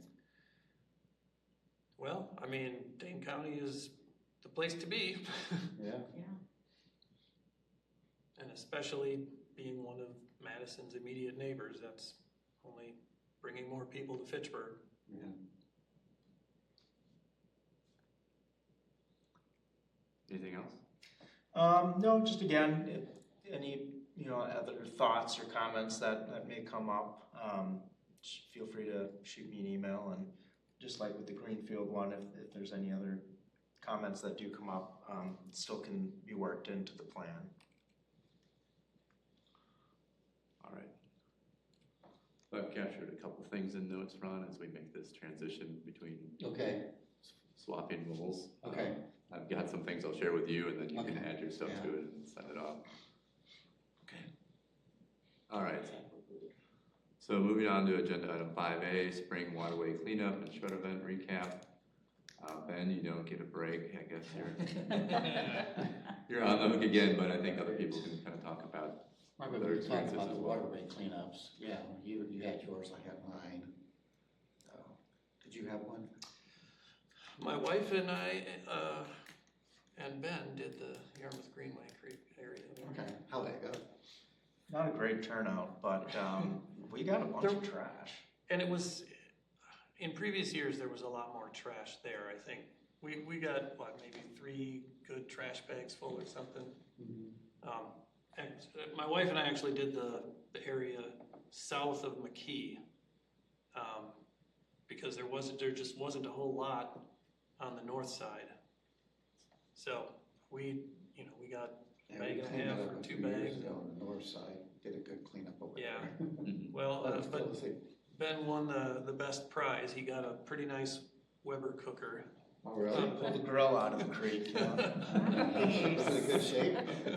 It was in remarkably good shape. It was, yeah. Did you keep it? No. Do you think about it? Yeah, we had Dunn's Marsh. We had a good turnout. A lot of people. Lions Club showed up. I forget what the mayor's name was. Former mayor of. Sean Paff. Yeah. Oh, nice. Yeah. So he brought some Lions people there. Then there were some people in the neighborhood that came over. I think we had like up to 12 people participate. 2 young kids. We got some collected a lot, but not as lot as the previous years. Seems like every year is becoming less. Yeah. Which is good. That's good. Yeah. Want to see. Yeah. Yeah, I did Quarry Hill, and usually it's myself and my son if he's not busy. And I was shocked that there was actually somebody there when I got there, and then his wife and 2 young children showed up, and then another adult, and then woman whose house backs up to the pond, Quarry Hill Pond, came out and talked to me and said, "What are you doing?" And so she's like, "I would love to help next year." So, and the guy that I talked to had shown up 2 years ago and helped, and I didn't have a sign-up sheet, and I didn't have anything to write down his information, but he works for the DNR, and I was like, I need to get your contact info, but I'm sure he'll show up again. Yeah. That's good. Yeah, so, That's great. yeah. I'm glad you I was got so, some I'm like, support. finally, but same thing, a lot less trash this year. And the woman said that she and her family will go out and kind of pick stuff up. So I think, especially with the community gardens down there too, probably people are being a little bit more, hopefully, conscious and picking stuff up. Good. Yeah, I mean, I think we're kind of branding this effort, so like, I know that part of how I get a lot of people in Swan Creek every year is, you know, we always do, you know, share the Facebook event on the Facebook page, which is pretty active in Swan Creek. It's a big neighborhood. But I also share photos of what we picked up and how many volunteers we had, and a picture of the volunteer group if I can. So we didn't have all the volunteers there at the time, but we got a photo with like 15 of the volunteers. I think there were total about 20. So pretty high for our neighborhood. Really good. We've done well. We did have Logan from the city council did come in and help out. So nice to walk around and chat with him and get some areas cleaned up. We did, you know, I'm gonna have to get the Facebook information for the neighborhood that we did clean up. So we normally go a little bit more along Signing Road, but with the current construction, we focused more on, you know, kind of internal Swan Creek drainage ways, and then also on the other side of Signing Road. So we cleaned up around all those ponds. We cleaned up around the construction sites, kind of all the way over to the Rusty Bee Lounge. So we covered a lot of ground. Again, I would agree that we had less trash this year than past. I mean, I know we've gotten up to like 40 bags of trash some years, which is an insane amount. And that, you know, that includes that corridor along Sain Road, but without doing that this year, we're down closer to like 15 bags. So yeah, definitely, I think people are keeping things cleaner. So like that's also part of, you know, kind of the branding and outreach that we are doing on this. You know, seems to be people are keeping their environment more clean because they know people are cleaning it up.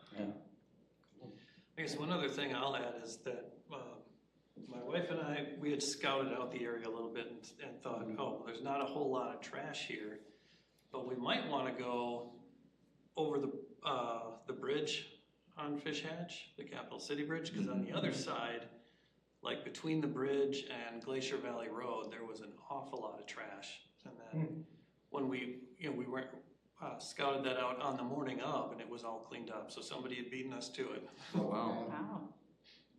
Yeah, actually, that's the stretch of road that I complained, I think, to you about when I first moved to Fitchburg. Yeah, so that's how we got Ron on the RCC. Yeah. Commissioner You have to join. He said it looked like a trash bin along the highway. So somebody said there's some guy that said there's a bunch of trash along Fish Hatch, we gotta get that clean. And so like, I went and drove out there a couple days later and I couldn't find any trash. I'm like, I don't know. It looks actually pretty good. No, I noticed it being cleaned up too. I go, wow, there's nothing out here now. So I think to say you might be doing something, so. So yeah, sometimes there's other groups doing things, so, but, you know, I think appreciate everybody's efforts, you know, continues to be a good event that people come out to, and I think they feel good after they've helped out with cleaning that up. It's nice that, you know, this is a once a year event, and it seems to have ramifications that carry over from year to year. Yeah, definitely. So, I mean, I guess, pretty good bang for the buck, I guess, is the way to put it, right? Weather was beautiful this year, so that helped. Thanks for putting the boxes together. Oh, sure thing. Thanks for doing that. Like, thanks for getting it out on the Facebook pages. Like, I think just making it a Facebook event, you know, got people to different neighborhoods. So we had people that came from outside of our neighborhood that came in and helped clean up that day. Well, I didn't. I just show up. I know, just kidding. And I had donuts and water and chips at mine. Look at so you. little bags of chips, yes. I don't know if you guys have donuts. I might have to I step normally up my have game donuts. here. I normally offer donuts. Yeah. Oh. I just had charcoal from some grill. All right. Anything on the shred event? I just got some totals up here from the collection. So, looking through the data now, this might be only the second year where there was actually more paper, well, not second, maybe the third year, where more paper was collected than electronics. So almost the same amount, about just shy of 9,000 pounds for the paper and about 8,600 pounds for the electronics. It's like it's the third highest for paper. I asked, because there was traffic literally Yeah. all the way down the road. I was running down the road directing people, and I was asking people, you know, paper or electronics, and everyone was paper, and I'm like, why do you have so much paper? They're like, it's after taxes. Everybody's getting rid of all of their Over the winter too, sensitive, yeah. you know, materials. And I was like, oh, okay. Just, I think the timing of the event too. Yeah, I mean, we were constantly busy. I remember we had a lot in that first one we did after COVID, Yeah. the fall of 2021, with both electronics and paper. That was a significant event. Yeah. We were noticeably down with electronics, but it's you know, they had it set up nice with 2 points of sale, I think, and so we moved through pretty quickly. But there was just kind of the rush at the beginning.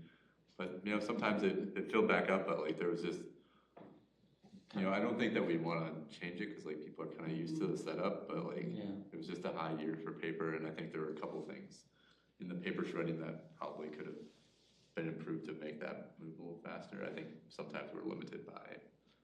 Well, we only had the one truck. Yeah. So regardless of how many bins we had put out there, we'd have always reached a situation where every bin was full except the one that was currently being emptied. Yep. The truck was the limiting factor. Yeah. Even if there were just a couple more bins, you know, that you could have the same number of trucks, and you could just have bins that keep filling up and filling up and filling up.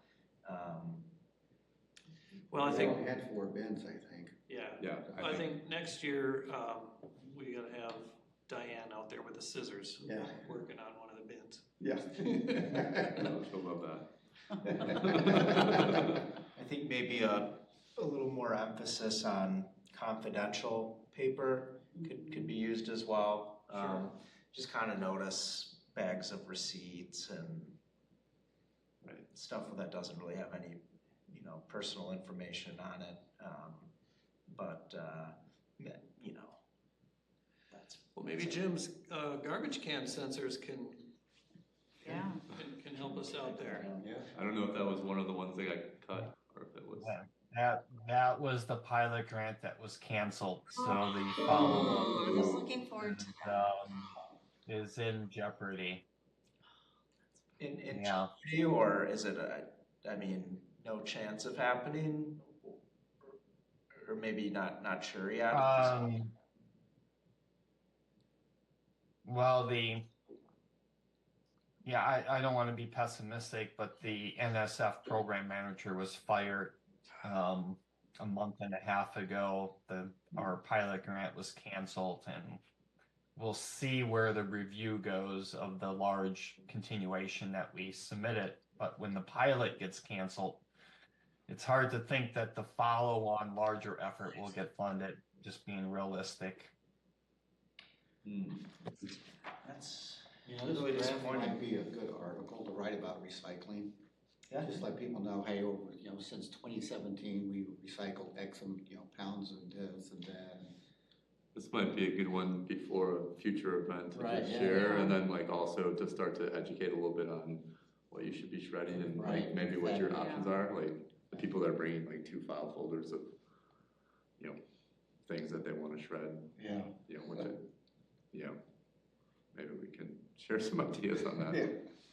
Well, and I was running a little late. I got there about 9:45, and the line was already down the street. And I was asking people, I'm like, we don't open until, 8? Was it 8? 8. And I said, I'm just curious why you're here so early. And they're like, we thought no one else would be here. And I said, let me tell you a secret. Everybody comes early. So if you come next year or next fall, like around, 10, 9:30, 9:45, that's when to come. And they're like, okay, good to know. Who knows if they'll listen, but. I saw the first car show up at about 7:15. Wow. Yeah, I think the people in electronic, that was somebody in electronics, or whoever was showing up at 7:15, they waited 45 minutes to start. If they would have come at 25, you know, they would have waited less than 5 minutes. I know, Yeah. yeah, it was crazy. But overall, good event. Yeah. Everyone, was safe. No one got hurt. No issues that way. That's always important. And you got a bunch of stuff recycled.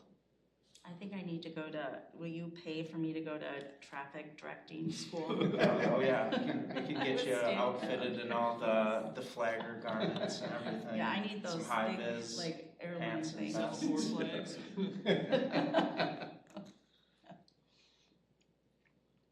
Very good. Any last, do we have to get the fall event set now, or is that? The date's already been set. Okay. Yeah. And what's that date, just for? That Or do we know is September. I can email everyone and let everyone know.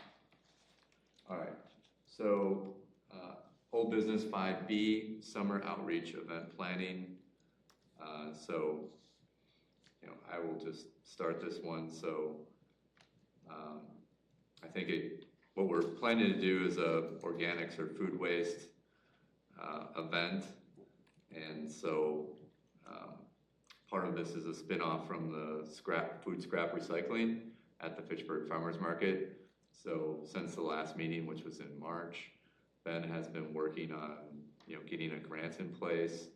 Maybe you can just give a quick update on where we're at on the food scrap, and then I'll lead into the event.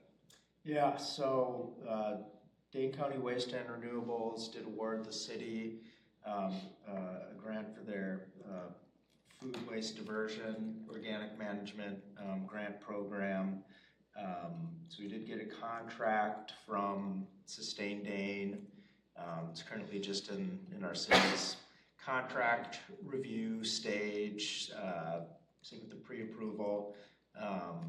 So should be all approved, contract signed within the next couple of weeks here, and we can firm up what that first date is that they're going to be providing the service. I think we were thinking probably July. Maybe a little bit later in July than earlier. I do want to just make sure there is a little bit of time to kind of get the word out about it. I would hate to have folks from Sustain Dane there kind of just sitting out there and not having anyone drop anything off for them. So, I think basically if May, June, beginning of July is, getting the word out, social media, put up some flyers. I'm sure Sustain Dane has some different avenues for promotion as well that we could tap into. Should just kind of waiting on the administrative stuff at this point. Yeah, I think there'll be a pretty cool story to tell, and that's what we're trying to build with our food waste event. So we've looked at a couple of different dates, and so Sustain Dane essentially has a pretty busy month in the month of June, and we'd like them to be presenting and kind of talking about how this program has worked in other parts of the Madison area community. So they said June, and I kind of gave them a time frame of about Tuesday through Thursday is generally when we have our events. They go for an hour and a half. And so the dates we nailed down were June 17th and June 26th. Of those two, we were able to book the library for June 17th. We could not get June 26th. There's another event going on. So we are setting it at June 17th, and I have informed Sustain Dane about that. So they will talk about the food scrap program. Kim and I met with Sharon Hanrahan, who's our other member of our subcommittee for outreach events on sustainability. And we talked about also getting a UW Extension or DNR expert on home composting. So that would be the other part of the event.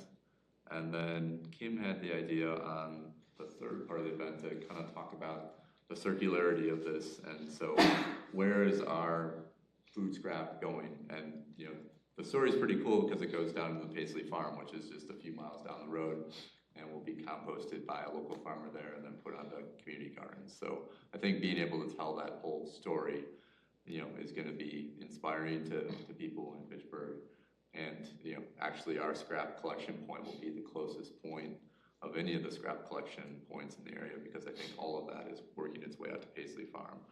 And so I'm trying to get in touch with the farmer, who we worked with on the well project, to have him come out and talk about, the composting side of it, how it's going to be used.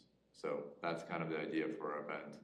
If it falls through with the farmer, then we maybe have somebody else come and talk about, food reduction at home. So like buying ingredients, using your food, limiting your food waste, something to that effect. But, those are our ideas right now. We've got to really kind of dial into those speakers now. Sustained Dane's pretty set, but, in the next week or two, we should get the other speakers set and a little bit more details out, a flyer and so on and so forth.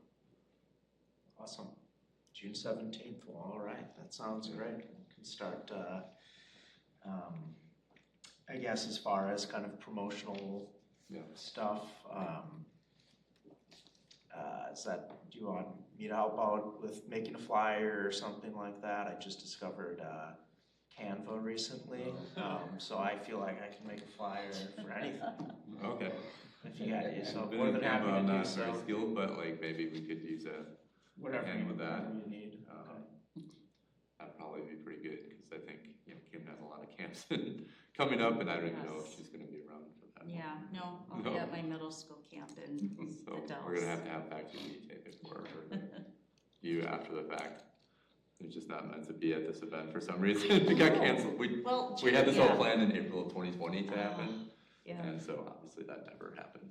And so this is our reschedule 5 years later. Good timing, April of 2020. Yeah. So that's all I have on the event. If anybody has any questions, I guess one more thing in terms of the venue, like we have booked the library. I also have a conversation going with Promega, potentially use their outdoor space behind their newer Cornberg building. It's kind of a nice little fire pit area. So just wanted to see if there would be open to something like that. I thought it'd be kind of cool to have kind of this private public event. So we're exploring that, but if that falls through, then we'll fall back in the library. How does the library feel about having some fresh samples of compost? I don't know. We haven't gotten that far yet in our conversations. Bring some durian fruit husk or something. Oh,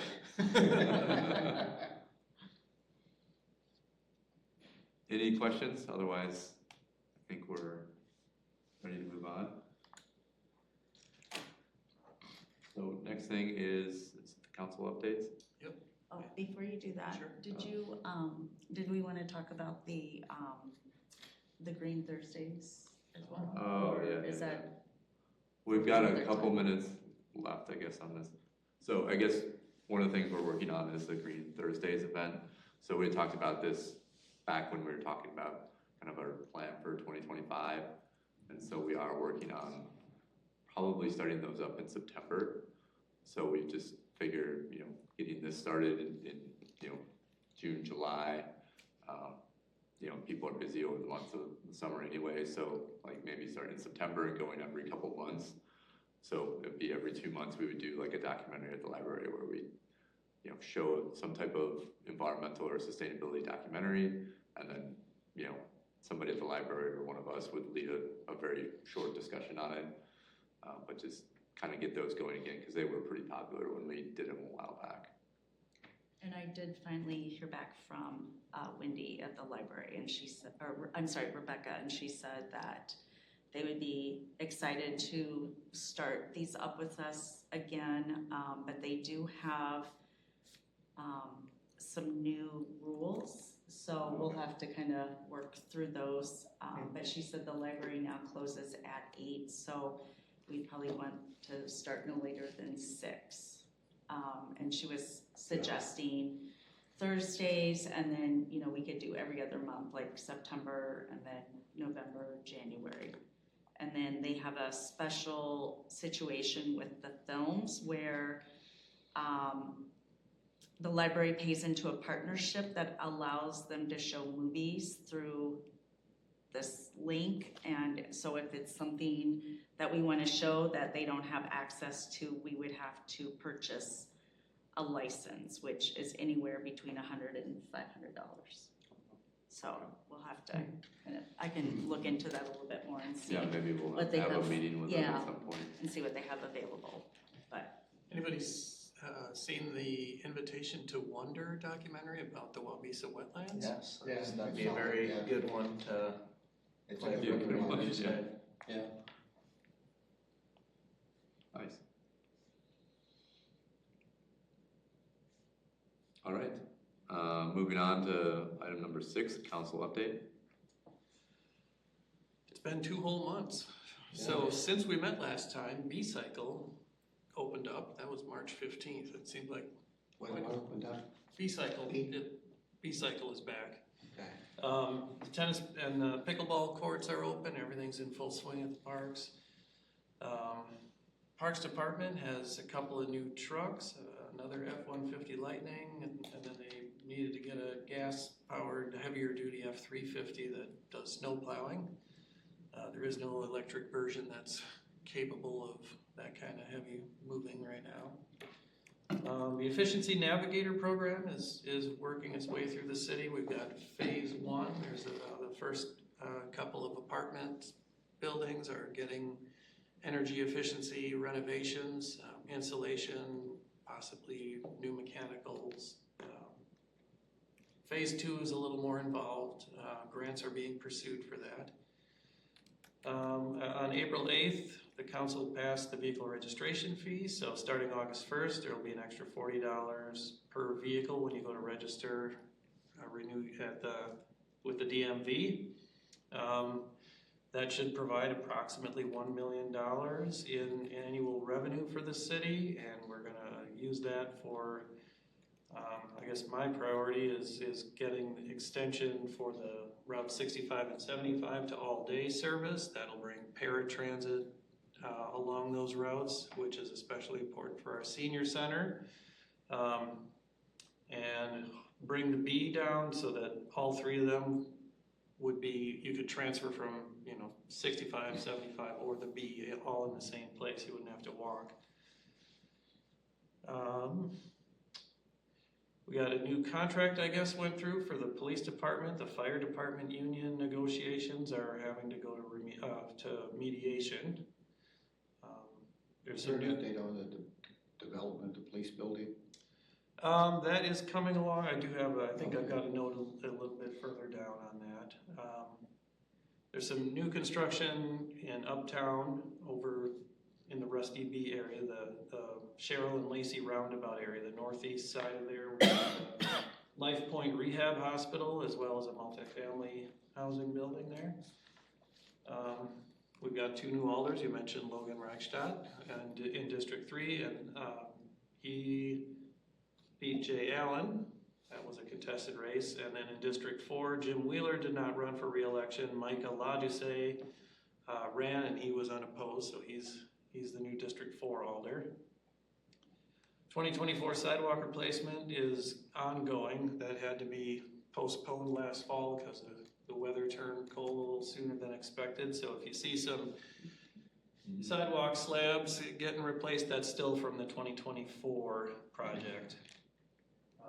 Start times for the council and committee of the whole meetings have been moved up an hour starting tomorrow. So council tomorrow night is at 6:30 instead of 7:30. Finance committee and public safety are all moved up an hour as well. Progress continues on the police facility. Some costs, I'm not sure, I think there's probably a lot of uncertainty here as well, but some costs came in lower than expected, so the design was tweaked a little bit, and they were able to gain 4,000 square feet of indoor space for less than $400,000. So they were able to remain in budget and increase the size of the building a little bit, or the usable space inside the building, I should say. So the design has already gone out for bid then? Not yet. I think there's still. That's just the engineer's estimate? Yeah. Okay. The effect of the tariffs is unknown at this point, as is the direct pay for the sustainability features. So, anybody's guess.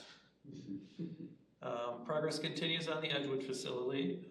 There's, I think, an architectural design review went through the Plan Commission recently for that. Is that the sports complex? Yes. Okay.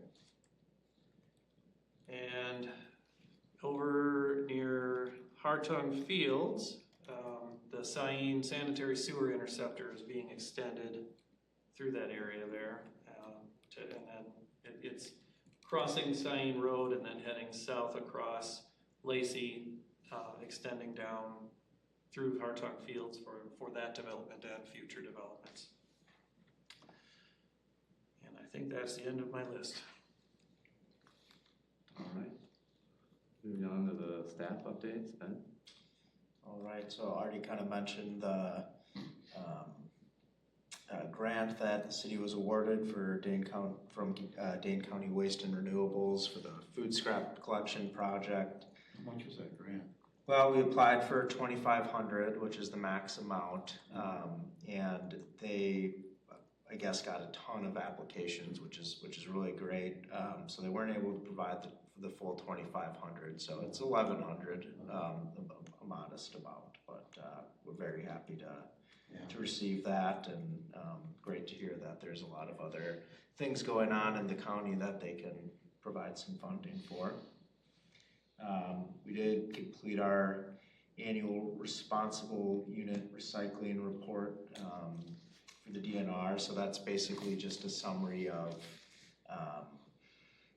how many total pounds of recyclables were collected, how much per capita, some general information on funding for the refuse and recycling program, and then just kind of general information that we provide to them on any changes with our waste haulers, stuff like that. But it's primarily providing them with the information as far as how much recyclables were collected, and some financial information for what's the city got budgeted, and what has the city spent in previous years.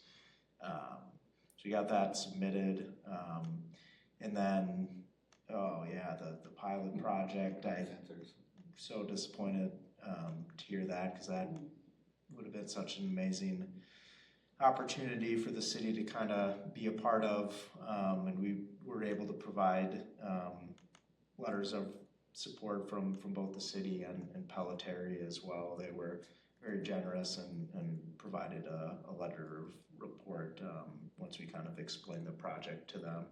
But I guess we'll just kind of wait to hear. How much was the cost of that pilot, I mean, is it something the city could fund, or? There's no room in the budget. Unfortunately not, yeah. Yeah. But that was a fairly modest amount, wasn't it? It was like $20 per sensor in the Yeah, pilot yeah, program. and I'm sure there's a ton of administrative costs as well that go into it, and they got to pay interns to install the sensors and eventually take the sensors out, and the data review and analysis. yeah. So I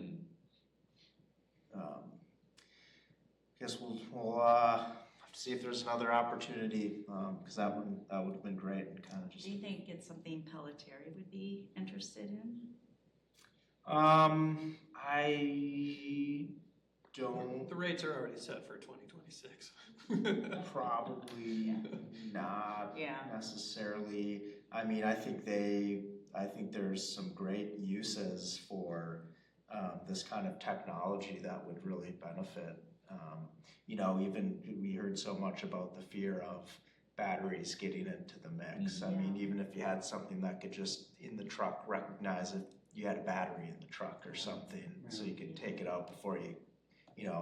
It seems like there's a ton of applications for that kind of technology, but maybe it's that idea. So like the EPA sometimes put out a grant. I don't know what the status of that program is, but like sometimes they're looking for like those innovative type of grants where it's not like through the National Science Foundation, but you know, maybe there's an opportunity there. So like occasionally I get access to those. I know Sustain Dane does. So like we could just kind of keep in touch with them, and you know, if that opportunity comes back up, maybe we could continue, you know, the project, you know, kind of shifting gears and getting it from a different fund maybe someday. You know, I think all those things are challenging on like the, you know, on his level, just because of, you know, having to get students in place and shuffle them around and all that kind of stuff. But something, I mean, maybe it's a path.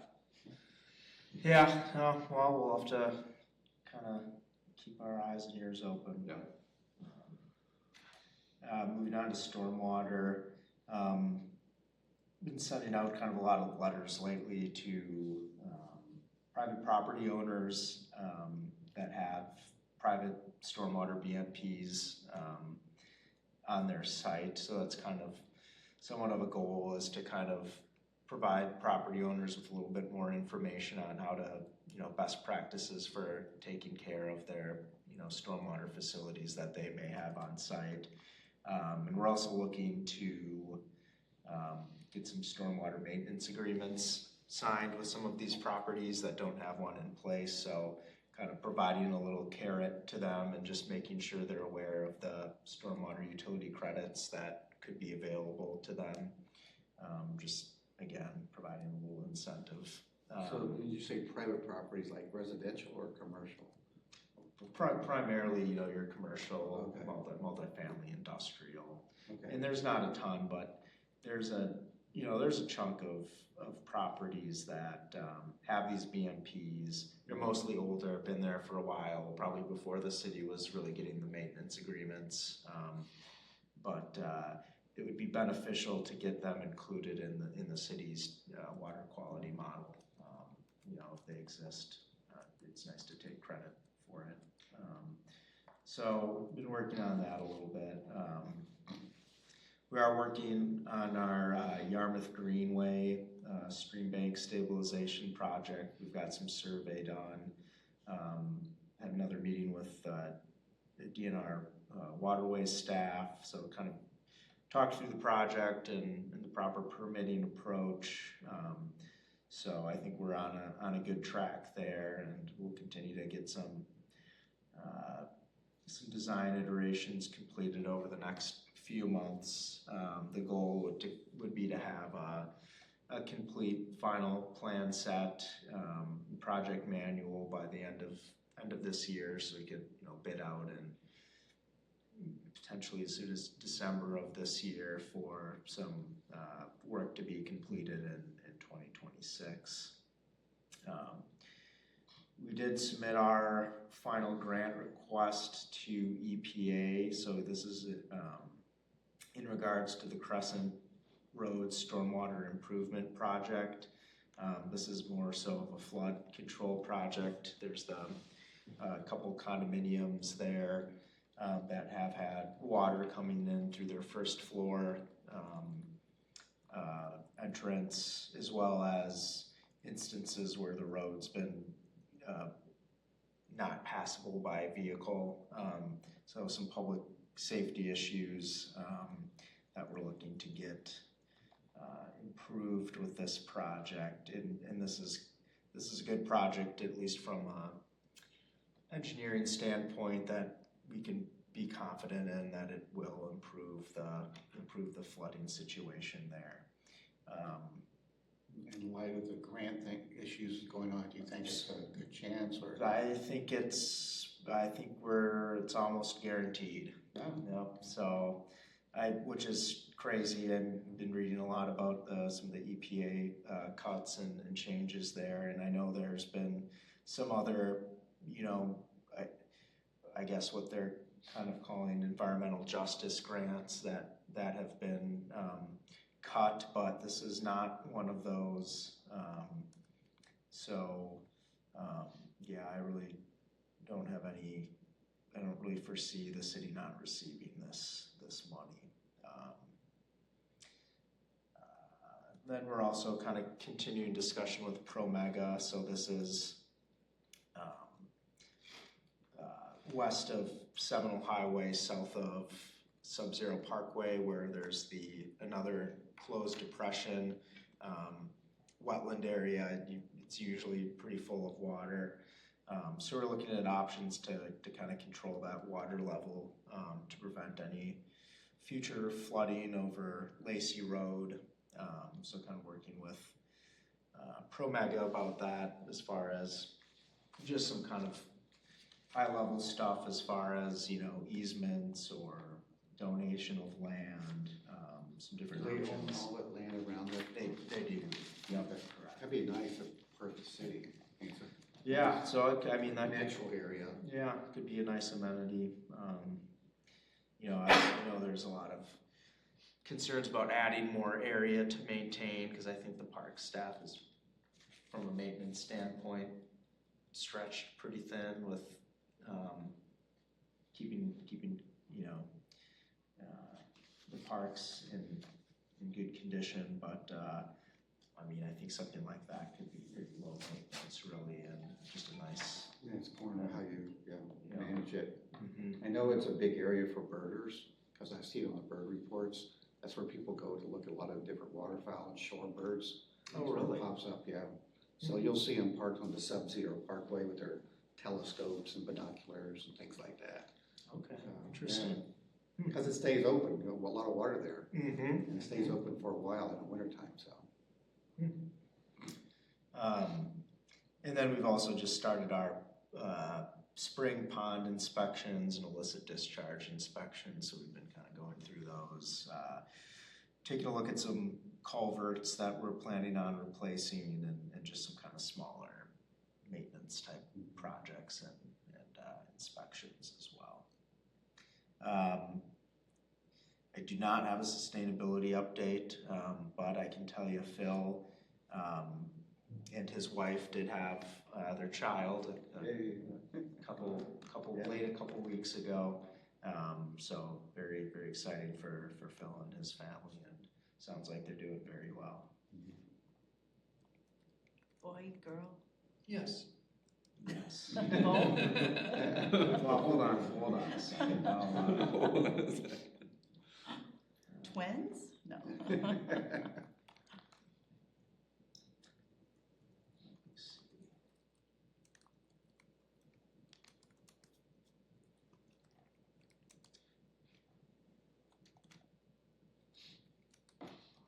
Oh, yes. Matilda. Cute. Tilly. Very cute. Congrats, Phil, if you're watching. Yes. Yeah. Congratulations. Congratulations.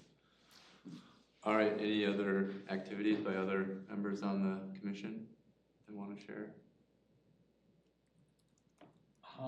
I did get a letter from a Parks Commission member, Sue Easterday. I've been working with her on a variety of things. I helped do some maintenance at Wildwood Park. But she said, she shared some scientific, or a scientific article kind of scaling back No Mow May as a concept.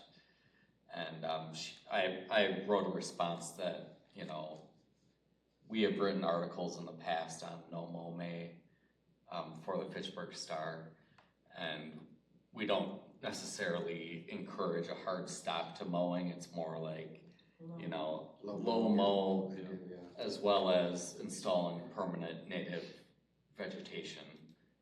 Those are like some of the most important things you can do to help local wildlife, flora, fauna, that type of thing. So I haven't heard any word back, but I was copied on that. I think the entire council was. Yeah. And the article specifically called out dandelions, creeping Charlie, and Dutch white clover as being kind of low quality for food for the pollinators. And I Googled around and I found something out of the University of Minnesota that said Dutch white clover is actually pretty darn good for the pollinators. So I don't know who to believe here. And it also said dandelions are pretty good, but the creeping Charlie they agreed was not ideal. I think generally the authors of that article are more, I mean, they're scientists, but they're more, they want to encourage establishment of native vegetation more than anything. Sure. So that's probably part of their reasoning behind what they were saying. I can forward the article around to everybody else. Yeah, I'd like to see it. Yeah. I do know bumblebees will bury into your grass because we have a pear that's in our backyard, and they stung me last year when I mowed over it. Oh. So now this year it's like I'm giving them a little berth, so they don't mow over. But they do. It's just like they have a little hole and they go right into the ground. I never knew that. I've stepped on them and been stung people. Yeah, they're nasty. So what I do at my place is I don't mow until the crabapple and my regular apple tree are in full bloom, and then I figure, okay, I could, because I got a jungle by then. Yeah. I figure as long as they've got something, I'm probably safe. Is that a valid strategy? I think so. I mean, it all depends. I mean, if you're surrounded by just acres and acres of mowed lawns, it might make a difference if you provide a little island of flowers. But I feel like there's enough green space with plants that already bloom that, it's probably good to leave some stuff and not completely mow everything, but I don't know. I think it all comes out in the wash in an urban setting. Well, when this time of year, when I walk by my apple tree, it makes a loud buzzing noise. Yeah. Yeah, my wife and I went to the Arboretum last weekend, and everything was in full bloom in their lawn, in the horticultural gardens. And it was just crazy how many different species of pollinators, little tiny, like solitary bees and wasps you see floating around. I can't ID them all. I'm not anywhere near an entomologist, but it's just interesting to see all the cute little bugs floating around. Nice. Andy, I was going to ask you, I think I'm up for a June article. Yeah, Is that and correct? we had you for Yes. Plastic Free July. Yep. I can't remember off the top of my head who was next. Well, we might want to do something related to the food scrap Okay. stuff in July, and then whatever else we had in the hopper, we might shift down. So like, I think we'll have the event June 17th, and then if we can get another article around July 10th, I think that'd probably be pretty good timing to get that out. I mean, sometimes we like to promote, Kim and I could flip too, I mean, we could talk about that, but like, I think you want to get the word out before July starts, right? Ideally, Yeah. so they can go plastic free for the whole month. Yeah. So, maybe there's a little box you can include with your article on like the event on June 17th, even though it's not related to plastic. See if they're willing to put that in there, just to do a little advertisement on it. Yeah. And then we'll try to do an article to kind of support the food scrap kickoff in July, which will be, we'll know a little bit more about that probably in the coming weeks. So Ben and I will get some things out to people on that. Okay. Anything else anybody has? I got a few announcements. Okay. May 15th, that's this Thursday, 4:30 to 6 p.m. here in the council chambers. We'll have a BRT meeting, the north-south bus rapid transit route that's going to come into Fitchburg. Saturday the 17th is Kids Build Wisconsin, so if you're anywhere near McKee Farms Park, you don't have to wonder what's going on and why there are so many people there. Apparently they get about 10,000 people in recent years. That's huge. Yeah. The state of Wisconsin has currently a public transportation trip purposes and impacts survey. So if you just Google for Wisconsin DOT public transportation survey, encourage you all to fill that out. And the Greater Madison NPO has an active transportation survey that they're currently running. And when you get to the end, there will be a link for you to click on an interactive GIS map. You can read everybody else's comments. You can put your own comments in there about, you know, are there some facilities where you're so grateful that you can cross the street so easily, or other places where you fear for your life, whatever, you know, you can put in your 2 cents. And then, I guess kind of an idea, maybe we can have a discussion topic in the future at one of our RCC meetings. May 8th, the Sustain Middleton 2024 awards were presented, you know, to businesses that do good things for the environment. And, you know, maybe there's something that we could do something similar in Fitchburg. Yeah, I think we talked about that previously, didn't we? Or the mayor was. Yeah, I'll have to revisit that discussion. Yeah. Yeah, and Dane County has the Climate Heroes, which is also very similar. So St. Dane has they have sustainability awards as well. I forget what they call them, but they provide those at the summit every year. So there's a few out there already. So let's make sure it makes sense to, you know, that, you know, we can kind of tailor it to Fitchburg businesses. Sure. And not be like just doing the same thing somebody else is already doing. Exactly. So it's worth our effort. All right. Any other announcements? Otherwise, we will adjourn at 8:55. Thank you, everyone. Thank you.